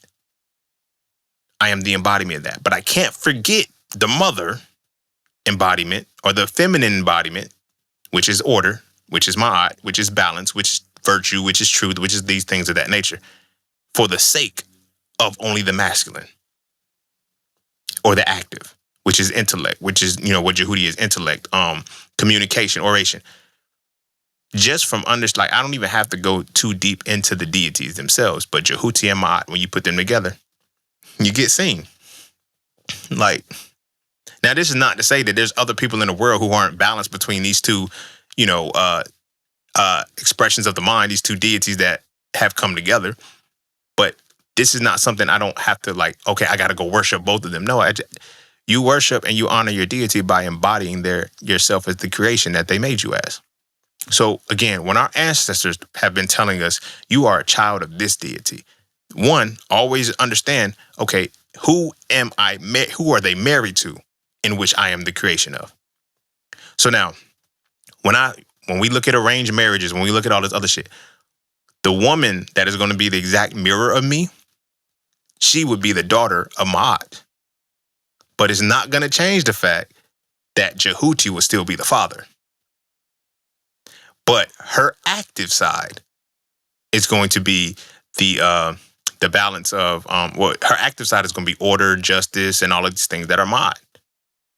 You dig what I'm saying? Her passive side is going to be all the things that are Jehuti. So she's still going to be intellectual. She's still going to be able to do her mind can go where my mind can go. But at the same time, that's her passive side, not her active side, and vice versa. I'm far more intellectual than I am balanced. You feel what I'm saying? But this doesn't stop me from being balanced and being just and having the things. For example, it's going to make sense when you actually look at the title of that podcast, Profane Profundity. There's balance in there. You feel me? Because, that's where the Ma'ati side comes in. But then most of it is the profundity. And honestly, it's kind of more layered on profanity, because I talk a lot more shit. But when you look at something that's profane, a synonym for profane is explicit. Something that is explicit is uniquely detailed to that thing. Explicit doesn't always have to mean derogatory language or anything like that. But profane and explicit are kind of synonymous with one another. And I know I'm always big on using synonyms and not using, but for this case, it works. The profane side is more explicit. I'm very explicit in what the fuck I be talking about. Like, I'm only talking about that in that detail, but that shows my active side. My passive side is through that unity in that marriage. Now, here's why I said, you have to also understand who the deities can also be married to, because Heteru is another one, right? Heteru is power. right? So when intellect and power come together, what do you get? Narcissism. No, I'm bullshit. I'm bullshitting. But now, when you get that level of power, what kind of power are you getting? Because now you're getting power from the feminine perspective. Because Heteru is a feminine deity. So now when I look at all of the things that encompass me, like Jehuti is the scribe, the orator, the thinker, the messenger, all of these things tie into it. I am that. But that's a cloth that I'm cut from directly from source. Because now when we look at the deities and we go back above them, you feel me? This is why I always say from the one come the all, therefore the all is the one. That's why I always say think of source as a fucking blanket, a patchwork quilt that's cut up into different parts. Everything comes from the quilt, but it has its own unique pocket from the quilt. But that's what a deity is. It's its own unique pocket. Now these pockets have to come together. You feel what I'm saying? So if you look at Jehuti being intellect, right, that is how that moves. Right? Now when you look at Ma'at being balanced, now what happens when intellect and order come together? What is created from that? And this is where it becomes very, very powerful. And this is why Kemet is what it was, because you eventually get down to the point where all of the deities are Heru's parents. That's why Heru is always the self. Now, when you understand, if you go back to Sophrel 3, if you read it, and you go through the tree of life, Malkuth and Kether. I know I could have just used the tree of life in the beginning, but no, motherfucker, I like to use the shit that I like to talk about, because the theme of this shit was religion, and it was about how the gender plays out and how religion blocks the gender, and how true spirituality is what lines you back up with the law of the universe, right? Because you always have to have those balances. So when you go back to Kether, Kether would be what is representative of God. Malkuth is Jesus. Kether is Ra. Malkuth is Heru. Kether is, well, I ain't gonna say Ra. I want to say Ra just for sake of conversation, but we'll start off with Neberger, right? But we'll use Ra for how we rock.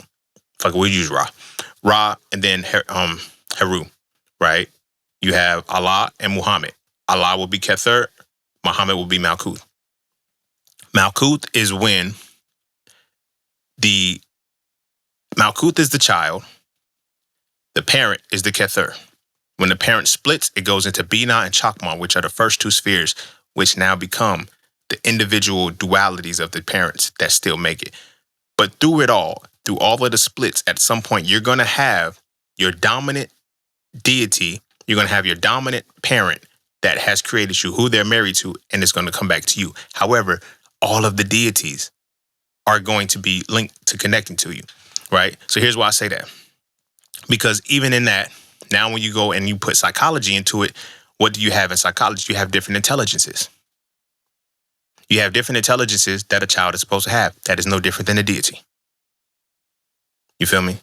They tell you all the time what it is, but they give you the religion to make sure you don't understand the duality of the masculine and feminine. Because if you can understand the duality of both, now you understand the matrimony that is you. Because like I said, when I talked about the intelligences in Sophrel, I want to say 2 and 3, but I know it was 3 for sure. But when you talk about these intelligences and how they're used to bring yourself, when you talk about these intelligences and they're used to bring the person back into, I guess, their right mind or whatever, I'm drawing a blank. I don't know where my mind is drifting to. There's something that I want to talk about that I'm trying to avoid, but it's bringing me back to that. And after I say this, I'm going to say it. But when you use these intelligences, what it's designed to do is to show you, where you stand within your mind. But even deeper than that, when it comes to the deities that that you are the child of, each of these intelligences, in the same way that they are used to unlock the other, you have a preset one that is used to help you understand the other, same way the deities are. So even though your parent deity is not the only parent, now you get into that, the quote, and our people have always honored this, is it takes a village. Not only does it take a village physically, it takes a village mentally and spiritually as well. So tying to the point, if the original, so using this example of, I'm going to say this, I'm going to really start trying to wrap it up, and it should bring this series all full circle. When you understand, like I said, with Jehuti and Ma'at, Those are two of those are my parent deities. Those are the parent the highest conceptualization of my mind. Those are the parents, masculine and feminine, right? But their siblings are also my parents. You dig what I'm saying? The siblings are also my parents. So Shu and Tefnut are also going to have the same influence over me. Shu is air, space, and ether. Tefnut is water, life, and force. Water and life force, sorry. But how do these things come together? How does air represent? What does air, space, and ether all represent elementally? You feel me? What does water and life force represent elementally? You feel what I'm saying? Then you have Geb and Nut. You feel me? Those two come together. You have, of course, Asar and the Set. You have Set and Nebathet. And you have Nebuchadnezzar. Nebuchadnezzar, which is rest. And then you have I struggle with this name. Us-Aaseti, which is movement. You feel what I'm saying? Now, when you understand the principles of each of these deities, now you create the village. Because now, as the village is now created on a spiritual level, you have your preset parents, but then now you have their siblings and how they interact with the siblings. You dig what I'm saying? Now you have the interaction with these siblings. So, for example, let's say Jehuti and because I'm trying to practice the same name, Us-Aaseti, which is movement, they have now made a marriage because Us-Aaseti is a feminine deity, right? Jehuti is the masculine deity. Jehuti means intellect, and Us-Aaseti, Us-Aaseti is movement. So what happens when intellect moves? Right? That now creates momentum. You dig what I'm saying? Now you take an analysis and deconstruction, the synthesis and construction, and putting them together from the principles perspective. And then now you have an exact detail of what you're going to be doing with masculine and feminine together. And you're going to unite that. So it's no different than as a son, let's say as a son of a parent, and then it's like, I go kick it with my dad and his sister. I'm going to become a different person. Not necessarily a different person, but it's going to elicit something different out of me because how my dad is with his sister is different from how my dad is with his mother. You dig what I'm saying? Vice versa. If I'm kicking it with my mama and she with her brother, it's going to give me a different energy. So, for example, let's say if we use Ma'at and we use Asar. Ma'at and Asar. Order and eternal soul. You feel me? Order and eternal soul. Like, what kind of balance and structure is that going to generate for the child? You feel what I'm saying? That is a different level of energy, right? And even to siblings that are all on the same. So let's say we have Jehuti and Set. I like that one. Jehuti and Set, right? That's ego. My dad and his brother, right? But that's ego. You feel me? Ego and intellect, what happens when they come together? If the intellect is on point and it's done what it's done, you're going to have a high level of confidence. But if the intellect hasn't done what it's supposed to do, then you're going to get arrogance. But let's say, for the sake of this conversation and being on the positive side, we're going to talk about confidence. So when Jehuti and Set come together, and I'm the child that they chilling with, because I'm with my dad and my uncle, let's say, and I'm the child, I now develop that confidence within myself to pop my shit about my intellectual side. You dig what I'm saying? Now let's do it on the other side. Order and... Since I just used Set, I'm going to use who I want to use. I'm going to use Ma'at and Nebuchadnezzar, right? I'm going to use those two because Ma'at is order, Nebuchadnezzar is rest. So balance and rest is now I'm in a space that I'm not in movement. I'm not in motion. Now I can put myself in parasympathetic mode. You feel what I'm saying? Now I'm with my mama and my auntie. The auntie that rests and the mama that's in order. You know what I'm saying? And now because the parent is different than the siblings, than their siblings in a little bit, and your connection as a child is different to a mother than it is to an aunt. It's different from a father than it is to an uncle. But it takes the village. And that's how the village is made. Spiritually, that's how the village is made. So now when we apply that same reality on a physical level, this is what we've been missing and this is what's been happening. Because what the religion has done is completely stripped that away from us. In addition to no longer having the balance between the masculine and the feminine, it has completely stripped that away from us to where we no longer are able to see the children that we are. Because you're just a child of God. What is that? That's why you don't know what God's will is. That's why you're not able to actually tap in. That's why you know what your ministry isn't, but you don't know what your ministry is. You feel me? Because you are not the child that you're supposed to be. You are the child of a generic deity. And it doesn't give you any specificity as to who you really are. So that's why you're still confused trying to figure out who you are. And you can't tap into your divine gifts. You can't tap into your spiritual gifts. You can't tap into what you're supposed to do because you don't know who your fucking parents are. And you don't know who your parents are because you don't know the law of gender, because you're not able to understand the masculine and feminine. And all of that shit is capped off because of the religion that they imposed upon you as a prisoner of motherfucking war.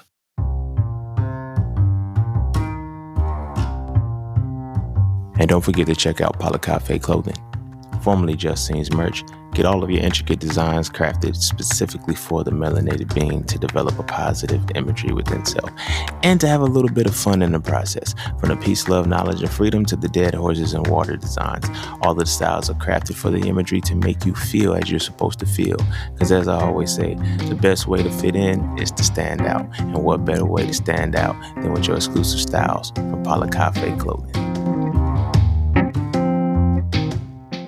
All right. I'm going to go ahead and end it there. Because this shit longer than a motherfucker. But this is the end of the 12 laws of the universe. But, yeah.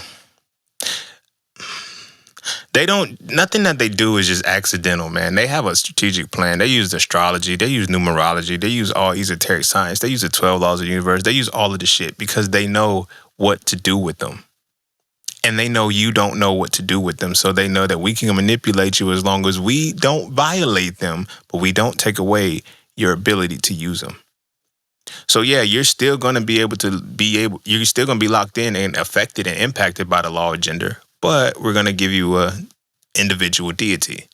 We're not going to go back into what your culture would use as the real means of doing this. We don't want no balance. We want imbalance. But the universe will always remain balanced no matter how imbalanced you are. Do you dig what I'm saying?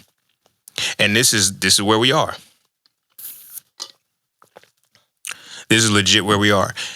And this is how they chose to lock us in. You got to remember, first off, we're prisoners of war and we're serving a deity of our enemy. So by default, we have to be serving the devil without even knowing it. So this is one of the things that they give you. They give you gods and devils. They never give you the masculine and feminine side. They never give you that shit. They just give you the good and the bad. So you're not even seeing what the law of gender really is. You dig what I'm saying? You're stuck on a law of polarity, which is the God and the devil. Now you have the law of gender that follows that. You dig what I'm saying? So as long as we still follow that and we still are going to be stuck in that space, it's not funny, but we're not going to get out of the situation. It's just going to keep going and going and going. The sad part is that when they finally go extinct, when the people that have committed all of these atrocities and shit, and when the world starts fucking them up more and they're no longer here anymore, we're only going to be stuck to the religion. And I think that that's what it was, because eventually we'll die off. Like what the world, when they go extinct, the world is going to be left with no humans. Because nobody will understand how to continue the lineages. Right? Nobody will understand the power of the 12 laws of the universe. Because the religion doesn't tell them what's in that. You feel what I'm saying? But it's like when you are allowing the quote unquote recessive genetics to be the ruling class and shit, it's like what happens when recessive genetics is gone? Anarchy and chaos is going to happen because they've been setting the rules and shit. What are you going to do after that when you don't think anything beyond what they allow you to think? You feel me? There's no masculinity, therefore there's no critical thought. And this is how the law of gender works. put a religion over it to make sure nobody can critically think anymore. Make sure nobody's going to analyze or deconstruct, but you're going to believe wholeheartedly with faith the size of a mustard seed, and you're going to perceive. And seeing is believing, but you're not going to see anything. You're just going to see it in your mind's eye because they're going to be descriptive in what they allow you to perceive. So now when you know that the mind is split between emotion and thought, I now trigger the emotions to make you think about a certain thing. And when the idea that I give you from the emotion that I trigger, what does that develop? What does that develop for you? It develops a false reality that makes you think you're thinking when you're not. So you can see what I'm triggering something that makes you feel, and I'm stirring it up in such a way that makes you feel in the context that now I'm going to give you the image that I want you to have. And I'm going to tell you that you're truly seeing what you're seeing and you're not. For example, black church. I don't think black people understand, like black people will never why do you think we have the praise team and everything before church starts? Like before the pastor preaches, you actually have to play the music to get into the quote unquote vibe and let the spirit fall. Let the Holy Spirit fall. How does the Holy Spirit fall off of music? Why does the music start and then the Holy Spirit has to fall off of that? And then when the pastor preaches, no, the pastor's preaching because now what I've done is I've stirred the Kundalini up. I've gotten the music where you now open to hear everything that I say. And when you hear what I say, what you hear is what you now perceive and you force yourself to believe. You don't see it. You perceive it. You feel me? And when you perceive it, now you believe it. So every Sunday, I'm going to tell you how you ain't shit. I'm going to tell you ain't worthy. I'm going to tell you this, that, and the third. I'm going to plant inferior seeds into your mind. I'm going to tell you that you need to pray harder instead of solving the problem. I'm going to tell you that you have to give the problem to God. I'm not going to tell you that God gave the problem to you because you got the solution. I'm not going to tell you that. I'm not going to I'm not even going to tell you that the shit you going through is because of the decisions you keep making. I'm going to make sure you're not accountable. I'm going to make sure you're not responsible. I'm going to make sure that every problem is because there's an enemy involved that you can't see, but you perceive it. So because you perceive it and you don't have the accountability and responsibility, what you're telling yourself is, this ain't my decisions that's making it, that's happened. This is the devil busy right now. And then on the other side of that, when you actually do good shit in your life, when you do shit that's beneficial for who the fuck you are, you're not going to know how to do it because you're going to say, I'm going to give credit to a deity. I'm going to make sure you stay incompetent forever. And you're going to teach your kids how to stay incompetent. All while thinking that because your faith is so strong that you are a competent being, and you're not. You're not. All because the law of gender has been manipulated in such a way that masculinity is completely gone. I've been saying it for years. I've been telling people for years, I'm like, yo, masculinity isn't here. They keep talking about when femininity comes back, the world will restore. No, femininity is here. This is the world under femininity.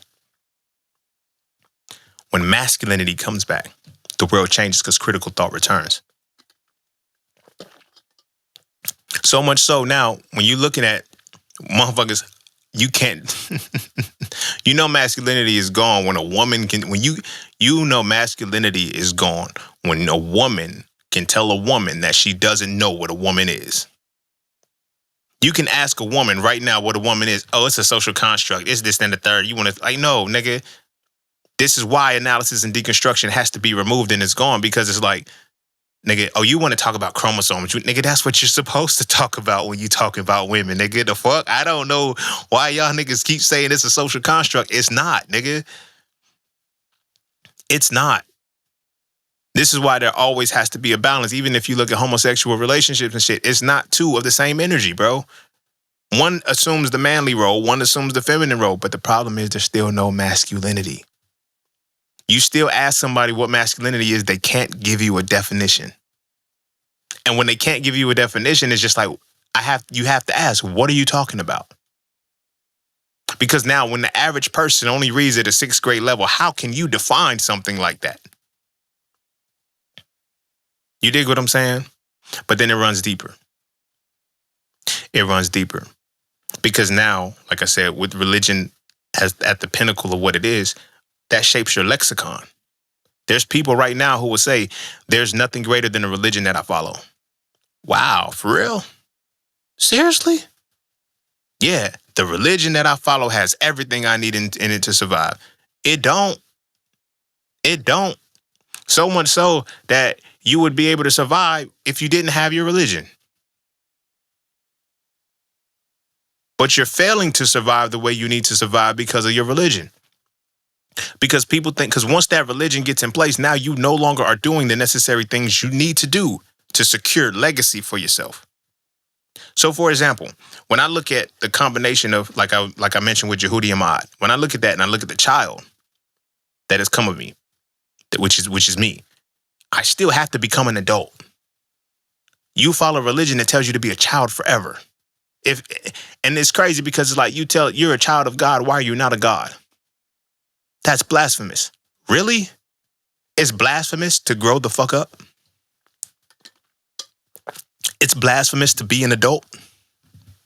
You got a problem. You see what I'm saying? Like, do you see how it reduces you down to the aspect of no critical thought and 100% belief, which is childish? This isn't to say women are childish, but women have the passive masculinity. You feel me? As a child, before your passive side can even be developed for you to understand, because your passive side is your shadow side, it's deep, but you're coming into your active side only. If as a boy, my active side is femininity. If as a girl, my active side is femininity, something's going to be wrong. Ain't no critical thought. Now, when my son has questions, when the boys have questions, when the boys have thoughts and shit, you talking back. No. I've analyzed and deconstructed. You on some bullshit. You on some bullshit. Because we remove autonomy to give authority. And in that, we take away harmony and we put in hierarchy. You feel what I'm saying? So when we look at a child, we look at it from a hierarchy's perspective as opposed to a harmonious perspective. You feel what I'm saying? Because the child sees what the parent can't. The child sees with a clearer vision that the parent doesn't have. You feel what I'm saying? So our ancestors always taught us that. But through colonization, it's, oh no, you can only serve one God. Don't even name the motherfucker. Like, here's the general, we're going to give you the general term. God. That's it. And we're going to tell you this is the only, like, nigga, what? Because, like I said, our ancestors were always pairing deities with deities. You feel me? You feel what I'm saying? So when you understand, okay, you're a child of this deity, that may be cool. And this is things that I maybe I shouldn't be talking about, but I ain't go back. It's already recorded and shit. So forgive me if I spill anything. But you know what? No. Because I didn't go into, I stayed in Neteru. So this is why it's like when you're a child of this deity, when you are an emanation. Now, when we look at it, what a child is, right? The inexperienced creation. And we look at a deity as the highest conceptualization of the mind. When you are the inexperienced expression of the highest conceptualization of this particular mental space, you feel what I'm saying? You have to realize that you're still, it comes from a marriage. They only want you to believe one side of this shit. Nah, nigga. Nah, now that's the mystery part. Who are you married to? Who is the child? Who is the other parent? So when we look at what they're doing on a physical world, in a physical place, where it's like, oh, you don't need like women. I'm a single, independent woman. I can raise a child by myself. No, you can't. You don't understand what it's doing to you spiritually when you're severing that tie, because the mind, body, and soul all work in the same synergy. You feel what I'm saying? So when you cutting that tie and you saying, I don't need a man for this, that, and the third, I don't need masculine energy. I'm telling myself that. I'm telling myself my child doesn't need that counterpart. I'm telling my child, like, what they've done was on some spiritual shit, again, on an entendre, but they only show it on the physical level. So we be thinking, the man not being in the home is like no problem. Women, feminism, oh, women, you can do it. Hear you roar and all that shit. This was warfare, my nigga. When people say spiritual warfare, they think they're going to fight it with a religion. They don't see spiritual warfare for what spiritual warfare really is, because they can't see spiritual warfare because the law of gender is fucked up. And the law of gender is fucked up because the religion makes sure the law of gender doesn't play out. So when they're taking the man out of the home, not only are they taking the man out of the home, or when they're making sure women don't want to bring men in the home for their kids or whatever the case may be, or when a woman is having multiple children by a different man or whatever the case may be, and all of this other shit, and vice versa. When men are having multiple babies by multiple women, what are you doing? Because now when we move it to the deity side, how are you moving and creating these women? How are you creating the children of these women? You dig what I'm saying? Because let's say, using myself for example, let's say the child of Jehuti. Now you're running into women, however, that are not in alignment with Jehuti, or you're not understanding how they're supposed to be in alignment with Jehuti. So for example, let's say as Jehuti, as a child of Jehuti, you're creating a child. You're now going to create a child who is connected to Ma'at, connected to Aset, connected to Nebathet. Right? You have one that is order, one that is wisdom, one that is mortality, all tied to intellect. Now, these children are completely unrelated. You see what I'm saying? Now that's when you start getting different insanity loops. Now, in that same aspect, you have a mother, let's say she's, let me use Ma'at, and it goes with Set, which is ego, Asar, which is eternal soul, and Geb, which represents the earth, inert matter. Earth is like inert matter, structure, and balance. You feel me? Now, all of these kids are completely unrelated to each other, only under the same commonality of the focused parent, which would be Jehuti and Ma'at, right? Now, because wisdom and mortality, which is Nebathet and Aset, are slightly different, you can't raise your child the same way. So you're supposed to be able to train a child up in the way that they should go, but how do you do that when you don't know who the parents are? Do you dig what I'm saying? Do you dig what I'm saying? So now, when you know that you're a child of whatever deity, and you don't know who they're married to, that's a half of you that's missing. This is what the purpose of the physical parents are. Because the mother has to know who she is, the father has to know who he is, and that creates the child. Now you're creating children that are all representations of the two combinations of who you are. Do you dig what I'm saying?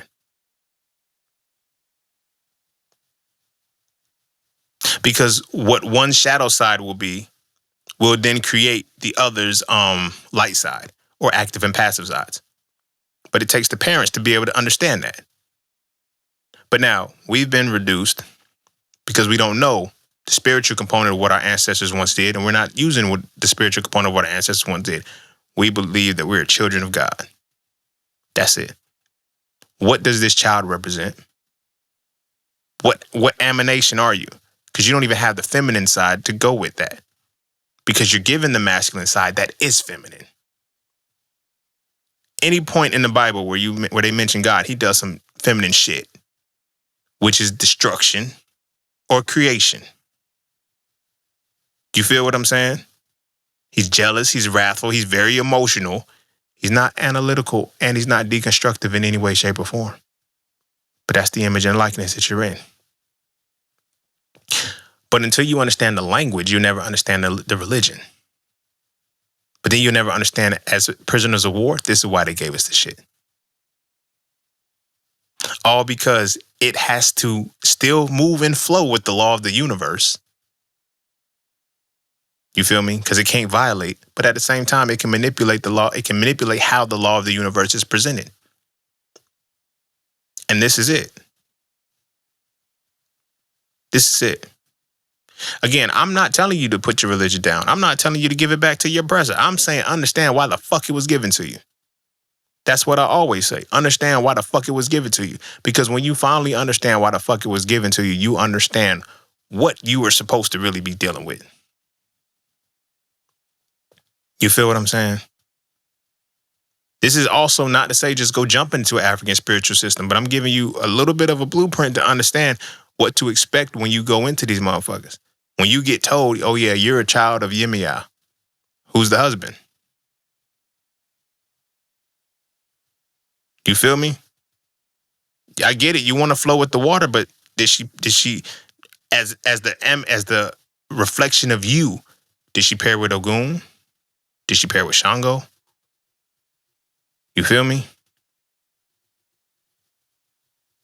When you look at Oshun, did she pair with Olokun? Like, who was the pairing with that created you? Because you're only half complete when you only use half of a deity, when you only use one half of the deities. And this is why they said, no, you're not, we weren't polytheistic, nigga. We knew it was only one, but we knew that source was now divided into multiple realities. And as these multiple realities were now separated, we started to see who we were. Imagine vilifying a thinker, which is what we do. Because those are the, like, you feel me? It's man, this shit is down to a science, bro. It's so much to a science system. Now you understand racism. Racism is beyond just the skin, bro. It is the genetics, and the genetics now tie into the culture, the historical culture of the people. We have a different predisposition and a different expression of spirituality than anybody else. And everybody knows that except us. And this is why everybody's waiting on. They built all of these weapons. They created all of this firepower, all of this shit to prepare for us, to prepare for the moment that we decide and we realize, oh, we're prisoners of war. And the war's still going on and we're not fighting back. That's what they're waiting on. The guns aren't getting bigger. The firepower isn't getting stronger because they're afraid of each other. They're afraid of you. They're afraid of you melanated people finally realizing, oh, we're prisoners of, there's a war going on. Race is the competition between genetics. Racism is the war between those genetics. There's two sides fighting the war, with one side completely oblivious to the war going on. And the two sides that know the war is going on are the ones that are actually losing. But they're prepared for the day that those who are oblivious to the war, realize, oh, this is a war, nigga. Like, I'm going to say this and I'm going to really wrap it up. I was 15 years old. And this is the first and last time I ever tried my brick brother, right? And I know he roughed me up when I was a kid, so, I did try him then, but this is the first time I actually tried him. You feel me? Because, I had shit about 15, nigga. That's 10 years of scrapping because I had my first fight when I was 5. I'm 15, nigga. That's 10 years of scrapping, nigga. You feel me? Me and him are 7 years apart. However much scrapping I've done, he's still done more. You feel me? I ain't thinking about that shit. Little ego getting involved, right? So I'm in the kitchen, right? And I think I was taking a nap. He came in being loud or some shit. No, I was in my room or something. I had woke up because I was taking a nap and he came in the house being loud and shit. So I'm like, man, shut your bitch ass up. So he was like, oh, you cussing now? You feel me? Because my brother and my sister wouldn't let me cuss. Like, because, I don't know, they act like they want parents and shit. But they wouldn't let me cuss. So I was like, man, he was like, man, cuss again. I said, shut up, bitch, pussy, all of that shit. And I started, just running off shit. And then he was like, so what you want to do? So I was like, nigga, fuck it, let's fight. So I'm walking up to him right square, like, I'm serious, y'all. Like, I'm fucking serious, bro. I throw a mean punch. Boom. Like, I hit him in his chest, right? When I hit him in his chest, he scooped me. He grabbed me and shit, scooped me, slammed me on the ground. Slammed me, not on the ground because we was in the house. He slammed me on the carpet and shit and just, held me down. And then he kissed me on my forehead, bro. Like, we fighting. Like, I'm fighting him. And he's playing with me. He's playing with me, right? And it's like, I'm thinking I'm fucking them up. Like, I'm throwing punches. Like, they're not connecting. They're not doing what I think they need to do. You feel me? And he's kissing me on my forehead every time he slammed me. And then I guess he's finally looked. He said, oh, you serious? I said, you're not? He's like, oh, no, we ain't about to break mama shit. Let's go outside. I was like, oh, you're not? I said, nah, I'm good, bro. I got me. He didn't even know that I was serious with him. It wasn't aware, and I'm using that example because to show the separations of power, not only power but strength. He was oblivious to how serious I was in that moment, and he wasn't. They are aware of how serious they are with us, and we're not even serious yet. We're not serious. We are not at war with them. They are at war with us, and we are not fighting back. We are like, yo, just calm the fuck down, bro. Chill out. Stop swinging on me. Yeah, you throwing punches and shit, but it's really not doing much. They fear the day we decide to say, oh, you serious? You fucking serious right now? Okay. We ain't about to break mama shit. Let's go outside. That's what they're preparing for. But there's so many buffers in place that we don't even know that that's what they're preparing for. It's because of religion.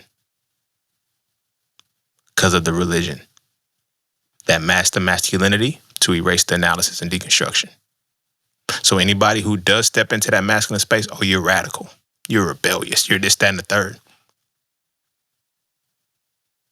Because, nigga, we're at war and you're fighting us and won't tell us that it's a fight. Won't even make it a fair fight. We're completely unarmed. And still y'all are not able to do what y'all were trying to do to us. If we ever decide to say and acknowledge, oh, nigga, y'all serious. Let's get serious too. That's what they fear. But I'm going to go ahead and end it there. Go kiss your babies and make sure they eat their vegetables. And our kids, look, bro, our kids are already tapped in. Look, I'm not going to tell you how to raise your babies, but the moment you would give them a religion, you kill them. Like, that's it. They're just going to wait to die. You kill their spirit, you kill their mind. That's it. That's it. And you're going to kill it for the rest of their life. You're going to wonder why. Oh, why doesn't my child have critical thought? Why can't my child do this? Because you killed the spirit, which is the purpose of religion. Because now when you kill their spirit, all they operate from is the feminine perspective. And they only operate from the toxic feminine perspective. They don't analyze and deconstruct anymore. Which means their mind has no thought, is 100% emotional. Everything is reactionary instead of proactive. This is the game. This is the game, and this is how they want it to be played. But again, y'all are grown. You feel me? As I always say, don't just give them back the religion. Understand why they gave the religion to you. And everything else will make sense. And after this episode, of course, go back. Listen from divine oneness back to this again. And then look at the world. That's what it is, bro. But you got to be able to see all of this shit to be able to see all of this shit. I'm just here to provide a little bit of light, but make sure your kids don't go blind. Keep their eyes open. But I'm going to go ahead and end it there. We got one more episode where it's just going to be solely on masculinity for So Frail Conversations.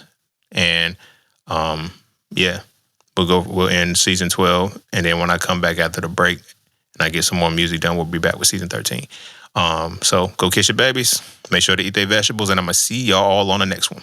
Peace, love, knowledge, and freedom. I'm out.